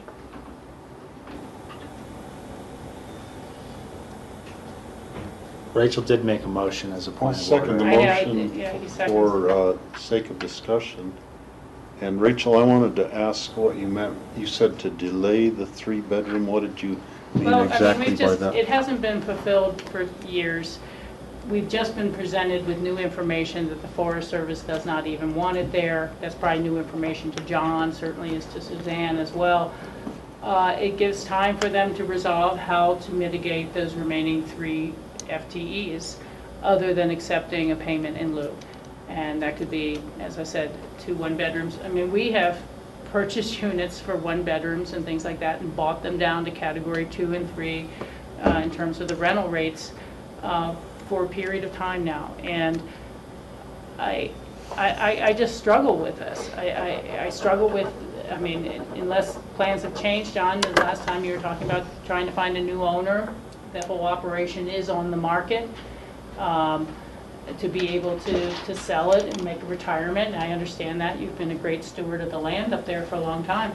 But I have no idea how and what this is going to sell for, and yet we're sitting here saying, well, the housing program can take the shortfall and we'll make that up somehow else. And I'm just saying, we've kicked that requirement down the road for a decade, it seems. And why settle now as opposed to seeing the provision of actual housing? Rachel, one comment on this. It hasn't been a decade that the schoolhouse was the 3-bedroom for a lot of this period of time.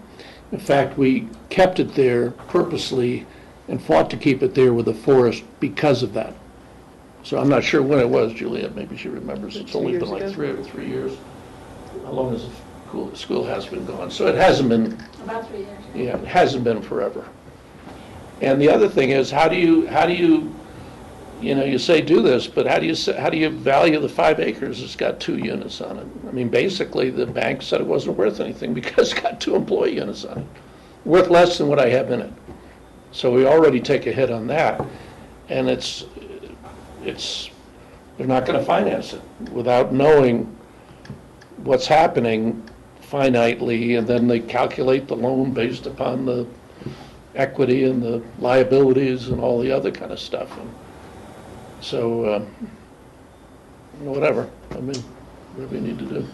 So well, we'll see how the vote goes if you're ready to call the vote. But and it may be a split vote, which means then we would have to look at another option. But I still would prefer having 2 separate motions. Because I think we are all on the same page on one, and then see where the second one falls in terms of the housing mitigation. Okay, I'll withdraw my motion. George, and why don't you try some motions? Well, I'll make. Can we do it in 3 minutes? Okay. They need to switch the tape. Oh, I'm not that quick. Well, I can call the vote on this. No, I just withdrew the motion. Oh, you withdrew the motion. So. Okay, so let's take a 3-minute break. They need to switch the tape on grassroots, and then we can come back.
We're back.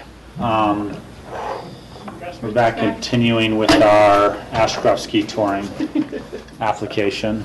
All right, so if you would like, if you'd be willing to accept the motion, I'll make a motion to approve an amendment to the BOCC resolution number 119-2011 to extend the deadline for construction of 2 one-bedroom housing units located adjacent to the King Cabin to December 31st, 2014, by which date the unit shall be constructed, deed restricted, and have obtained certificates of occupancy. And what are you changing the date to? December 31st, oh, I'm sorry, December 31st, 2015. Okay. Thank you. I will second that. So let me be clear, it sounded like this is going to extend both the 2 one-bedroom units. 2 one-bedroom units, and that's it. That's correct. And then we'll deal with the other Yes. conditions separately. Right, isn't what you're talking about. Does that sound clear, John Ely? Okay, any further discussion on that? Was there a second? Yeah, Rachel Oh, seconded it. I would be, that part I'm okay with. They've been working on it. Forest Service delayed the water right thing. It's an additional year. Yeah. John? As part of it, can there be language from the board that you acknowledge the building department has accepted and approved the plan subject to the one condition, just to make it a little... Well, that would not be typical for us to do that. We don't issue permits. No, I didn't mean that. Just a That the finding. board acknowledges that... Make a finding. As a finding that there has been due progress. An Yeah. approved Yeah. condition upon... Yeah, one of the radicals that says, Be helpful. you know, the building permits have been submitted to our building department on this application. Got it. If that's acceptable to the maker of the motion, to have, to acknowledge. Staff comfortable with that? That's fine, just part of the background. Okay. So we have an amended motion, a first and a second. Any discussion? All those in favor say aye. Aye. Aye. Okay, so then I would make a second motion. I'm just trying to find where the mitigation payment in lieu, oh, here it is. So I'd make a second motion to accept the payment of the applicable housing impact fee lieu in payment of $122,494.89. I'll second that. Payable by when? The resolution I'd put in, I just threw in a date. September 30th, 2014. This is the existing resolution that we Right. have. Yeah, I'm just trying to cut and paste this. So it says September, The draft resolution in front of you said September 30th, just because I was trying to pick. I September figured you'd 30th. want some deadline, so I picked that. For what? Payment of the Can that impact be- fee for the 3 bedrooms. Considering I just got the building permit, can that be?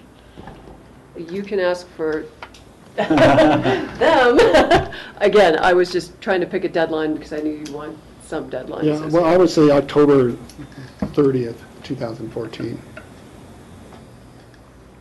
The which? October 30th, 2013. 2014. The end of October. We'll throw out another idea that hasn't been thrown out. Discussion. We do have a motion in a second, but Yeah. open for discussion. For discussion. That they be required to provide housing for 3, but they could do it by renting. And that could be on a year-to-year basis, that they could rent, or they could buy. I mean, I'd prefer the buy option. I'm leaning more towards your proposal, Rachel. But instead of that, another option would be that they could just do an annual rental to provide housing for the employees. I I think that gets to be a little bit of a enforcement nightmare. You know, you're starting to have to really go in to inspect the facilities each year, and are they up to code, and whether the rents are actually the rents being paid, not to cast aspersion to John or anything, but it can be a real challenge that way for the housing office to administer those. But, you know, for discussion, I want to be clear, and I think this is mostly through John's advice. We've just agreed to extend the operating permits for 1 year, knowing these units are coming online, the 2 one-bedrooms. But a separate provision of that is this 3-bedroom. And you've proposed now to deal with that through affordable housing mitigation fees. I'm not supportive of that. If this motion fails as a 2-2, does that mean that John still does not actually have a permit to operate for this winter until there's a separate motion that is acceptable to the majority of the board for how that 3-bedroom is taken care of? I think so. You Yeah. still have to deal with the timeline that's originally set up. Right. So it wouldn't be valid unless we are able to amend that provision as well. So I just wanted to point that out, that if this is a failed motion, we will have to try another motion. But I cannot support it. I just,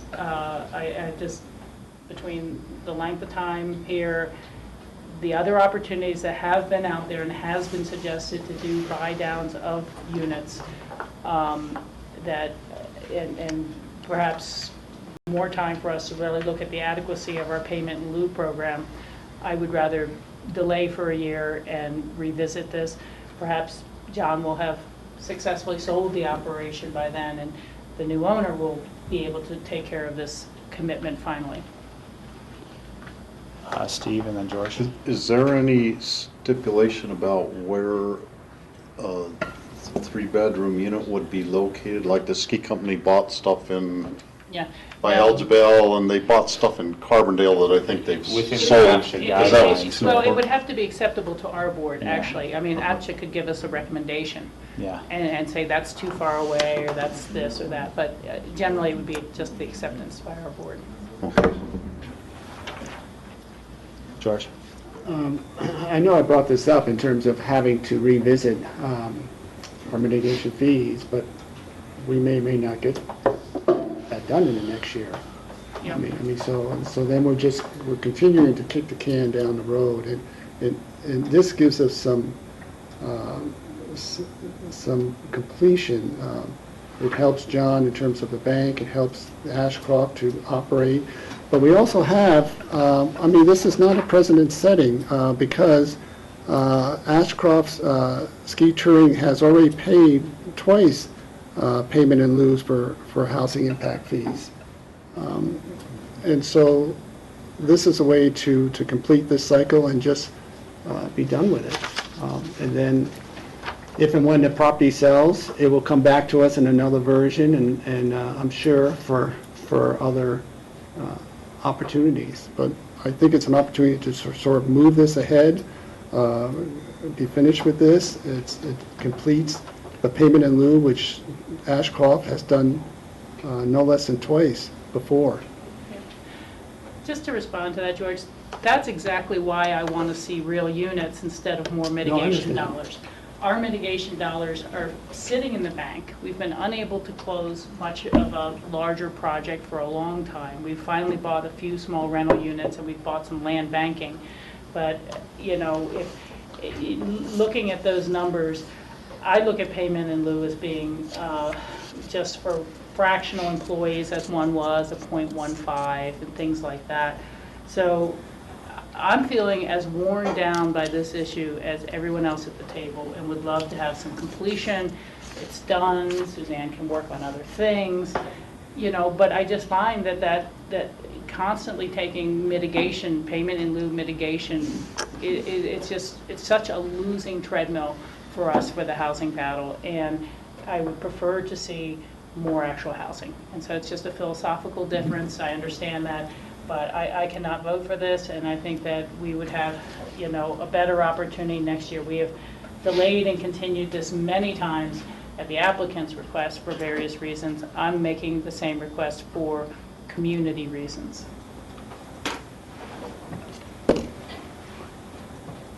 So I urge a no vote. So my question is, in a delay of this, where does that leave us? Because it still leaves us ambiguity with the banks, because the banks won't know if he has to pay $700,000 for new housing or pay, because the banks want to know what your expenses are going forward and your revenues are going forward. I want to just raise this. I'm not discounting what John is saying, and this is broader applicability, but we don't have any bank statements in front of us. We have no issues of how much equity there is or liability there is, what this is on the market for, anything. And so I can't take financial arguments like that into consideration to say, oh, we're going to do this to make it better for your bank. That would be exactly what every applicant would come in and ask for. I'm sure that people trying to sell the George Stranahan I agree with you. would rather see, surety for their banks too. So that just argument doesn't go very far. And to a similar argument, I would make the argument that our code is our code, and our code allows for payment in lieu and at that price. At the board. Yeah. At the discretion of the board. So, further discussion? Steve? Since Michael's not here, one option is to continue this part of it until Michael is back. And then we'd have the benefit of his ideas and his vote. Let's see how this motion goes, and then we'll try another motion. And if we still stalemate, I think that's where we'll end up. Okay, I'll call the question. All those in favor say aye. Aye. Opposed? Nay. Is Michael going to be back in 2 weeks? Yeah. For, I think, September 10th is your next regular, isn't it? September 8th. I would make a motion to extend the deadline for the construction of the 3-bedroom employee housing unit until December 31st, 2015, allowing that unit mitigation or mitigation for those 3 FTEs can be accomplished off-site and by different size configuration of housing. But that the permits for operation go forward this year, but to delay the deadline for construction or receiving of units until December 31st, 2015. Second that. So, Rachel, your motion, in essence, is to allow an extension for 1 year, but still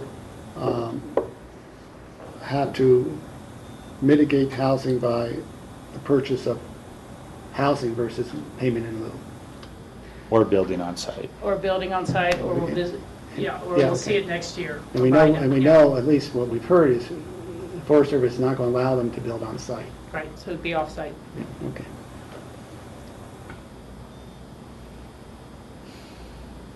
So Rachel is basically taking the option of a payment in lieu off the table. Yeah. Okay, no, that's fine, just trying to clarify. And I could see us modifying that again next year, as we always have requests from applicants to modify what we had just said, or some previous board had just said. And I personally may be more open to payment in lieu if it is more than just 1/10 of the cost of actually creating a unit.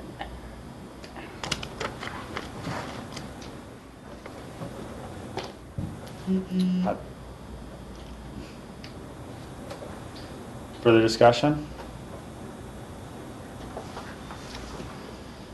Seeing none, I'll call the question. All those in favor, say aye. Aye. Aye. Opposed? Nay? Nay.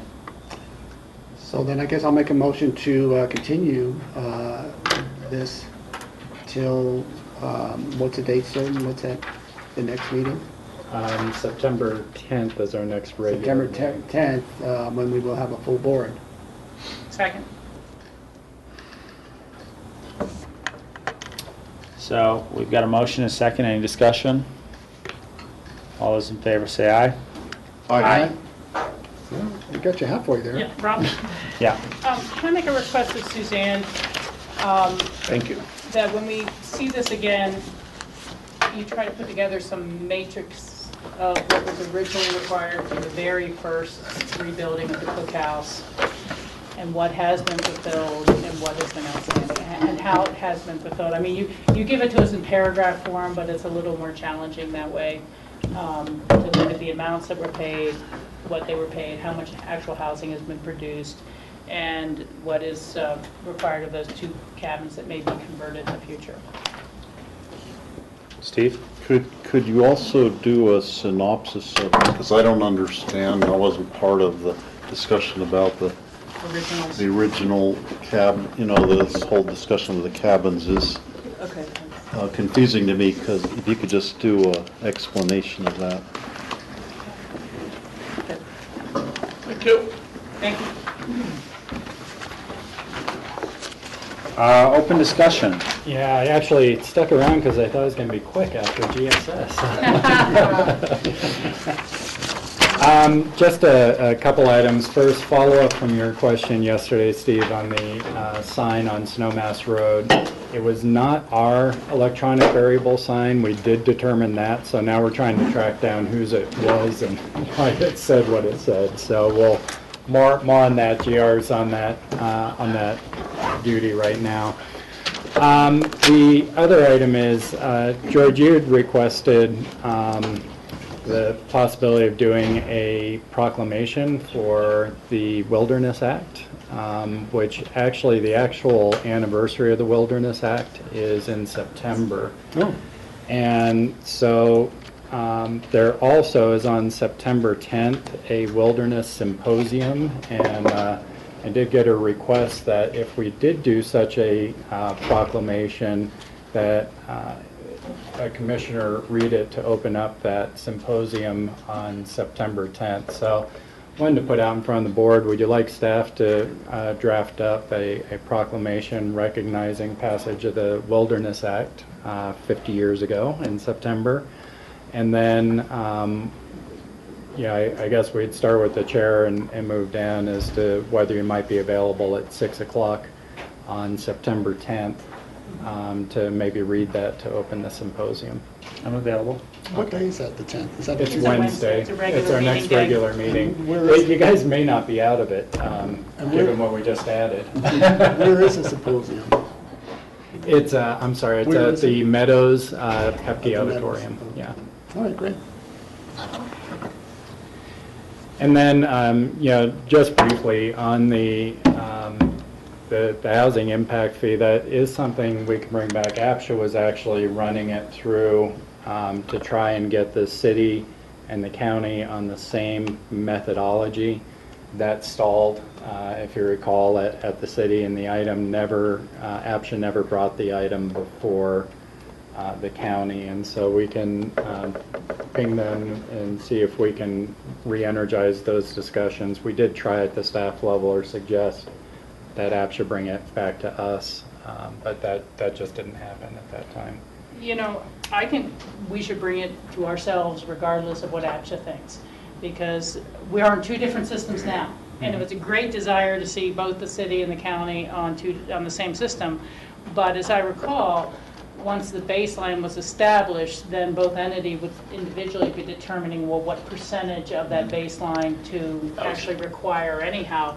So there was really not going to be this long-term parity between the 2, for the obvious reasons of a larger county. But, whether it goes through P&Z first or whatever, I absolutely would like to see us bring that back. But that's on, maybe we can also do some work sessions on, because you guys will have to also talk about what's that percentage. Is it 100%? Is it some other Exactly. percent?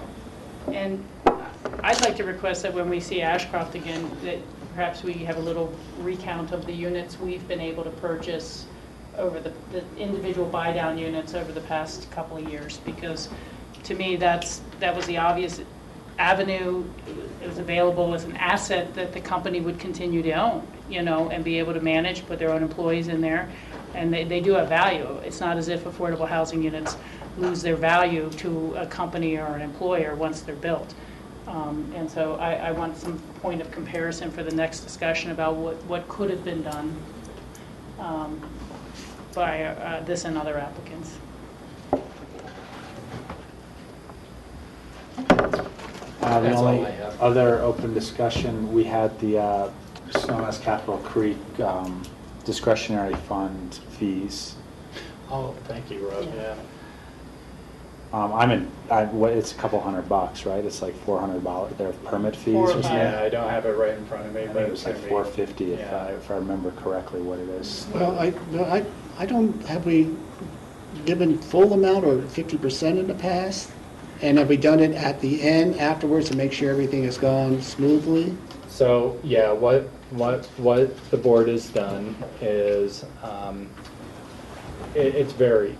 Sometimes it's been a percentage, sometimes it's been 100%. Generally, if it's a large application fee, you've done some percentage. If it's a smaller one, you've done 100%. 450 kind of falls in the middle to maybe top end of the lower third. Okay, so that's one discussion. And then yes, the board has a policy for granting those refunds, and it does call out that the event has to be completed and they have to have complied with all conditions of the event before you can give the refund. What you could do today is say we would like to offer that refund pending compliance with that policy, and we can bring it back to you. I'd almost say that it's something maybe, that we could sponsor next year out of our discretionary fund. I mean, they're listed, much like we sponsored the wilderness thing. Well, then you want to sponsor that for every caucus, Rob? To a $100 tone, yeah, when we give away $5,000 at the end of the year because we're trying to deplete our discretionary fund, yeah, absolutely I do. Because I'd like to get more vibrancy within our caucuses that's an advisory committee. Just like we throw in a lunch for appreciation to our all of our volunteers people, which is coming up in the next couple of weeks. So, in my opinion, yes. Yeah, so my opinion is that we're not searching at the very end how to get rid of our money, because there's always needs in terms of health and human services and emergencies. And I would, and having started a caucus, you're not going to find anyone who's stronger in terms of supporting caucuses, but I don't see us sponsoring fundraisers for caucuses throughout the county. Yeah, I take a step back view on this. I'm not making a blanket policy about all caucuses or any caucuses or anything like that. I'm looking at a singular event. This is the first time that I've ever seen a caucus hold an event for a fundraiser for its purposes at all. And so I'm happy to do a refund of fees if they comply with all the permit requirements afterwards for the planning office, not for the liquor license. As I said to the gentleman presenting here, it doesn't mean it would be an ongoing thing. Maybe one time to get them up and started, see if it's successful, hold on to a little of your seed money for the next event. They're taking a bit of a risk to see if they can cover all the expenses. And, I think it's fair to say all caucuses are maybe not created equal. The Woody Creek may or could have some fundraisers for their caucus, but they have a tavern and they have a location and they don't have to put up tents. And what I'm saying, they have a center of a commercial licensed facility right inside them, whereas the Snowmass Capitol Caucus, it kind of has to use someone's barn or someone's yard or something like that. And so nothing's all equal. I see this as a one-time thing, and I particularly am willing to take it up because of the work that they've done on Snowmass Creek and other land use issues that would affect more than just their immediate backyard. And so I think it's reasonable. I don't think it's outlandish, and on a one-time basis, and see what others may or may not come up with at some point in the future. Just take it as it comes. Okay, so we'll discuss it after the event, I guess. How about that? Well, I thought we can't. We could, given that they can provide. Then it's already done, and we don't have to discuss it again. Okay. Others, Rachel? I have a fairly small one, and it's more that I forgot to mention it during open discussion or opening comments this morning. I wanted to update the board that there was the State Interim Water Committee hearing on the state water plan in Glenwood Springs Thursday last week in conjunction with Water Congress. And it's mostly to thank the individuals who showed up. But Barb Andre has done a fabulous job with organizing the Watershed Collaborative throughout our valley. And I apologize in advance, I will probably miss someone. But she was there to speak with her husband and to add public comments. Mark Fuller from Rudai Water and Power spoke incredibly eloquently. Ken Ransford was there to speak on our behalf as a valley. Ken Newbecker, our attorney's office, Laura was there, who was quite valuable in her comments. Cindy Hubin came down for that. Steve attended and made great comments, myself, and Mike McDill was there representing the city of Aspen. I'm sure I've missed some people, but I thought it was a very good showing from our 1177 Roundtable Basin to deliver that kind of message that there really is not new water here available for Trans Mountain diversions, and maintain the integrity of County 1041 powers and so on. So really just wanted to get that thank you out to those individuals who took their evenings to show up. Other open discussion? Do you accept a motion to adjourn? I will. I would make that motion. Second. All those in favor say aye. Aye.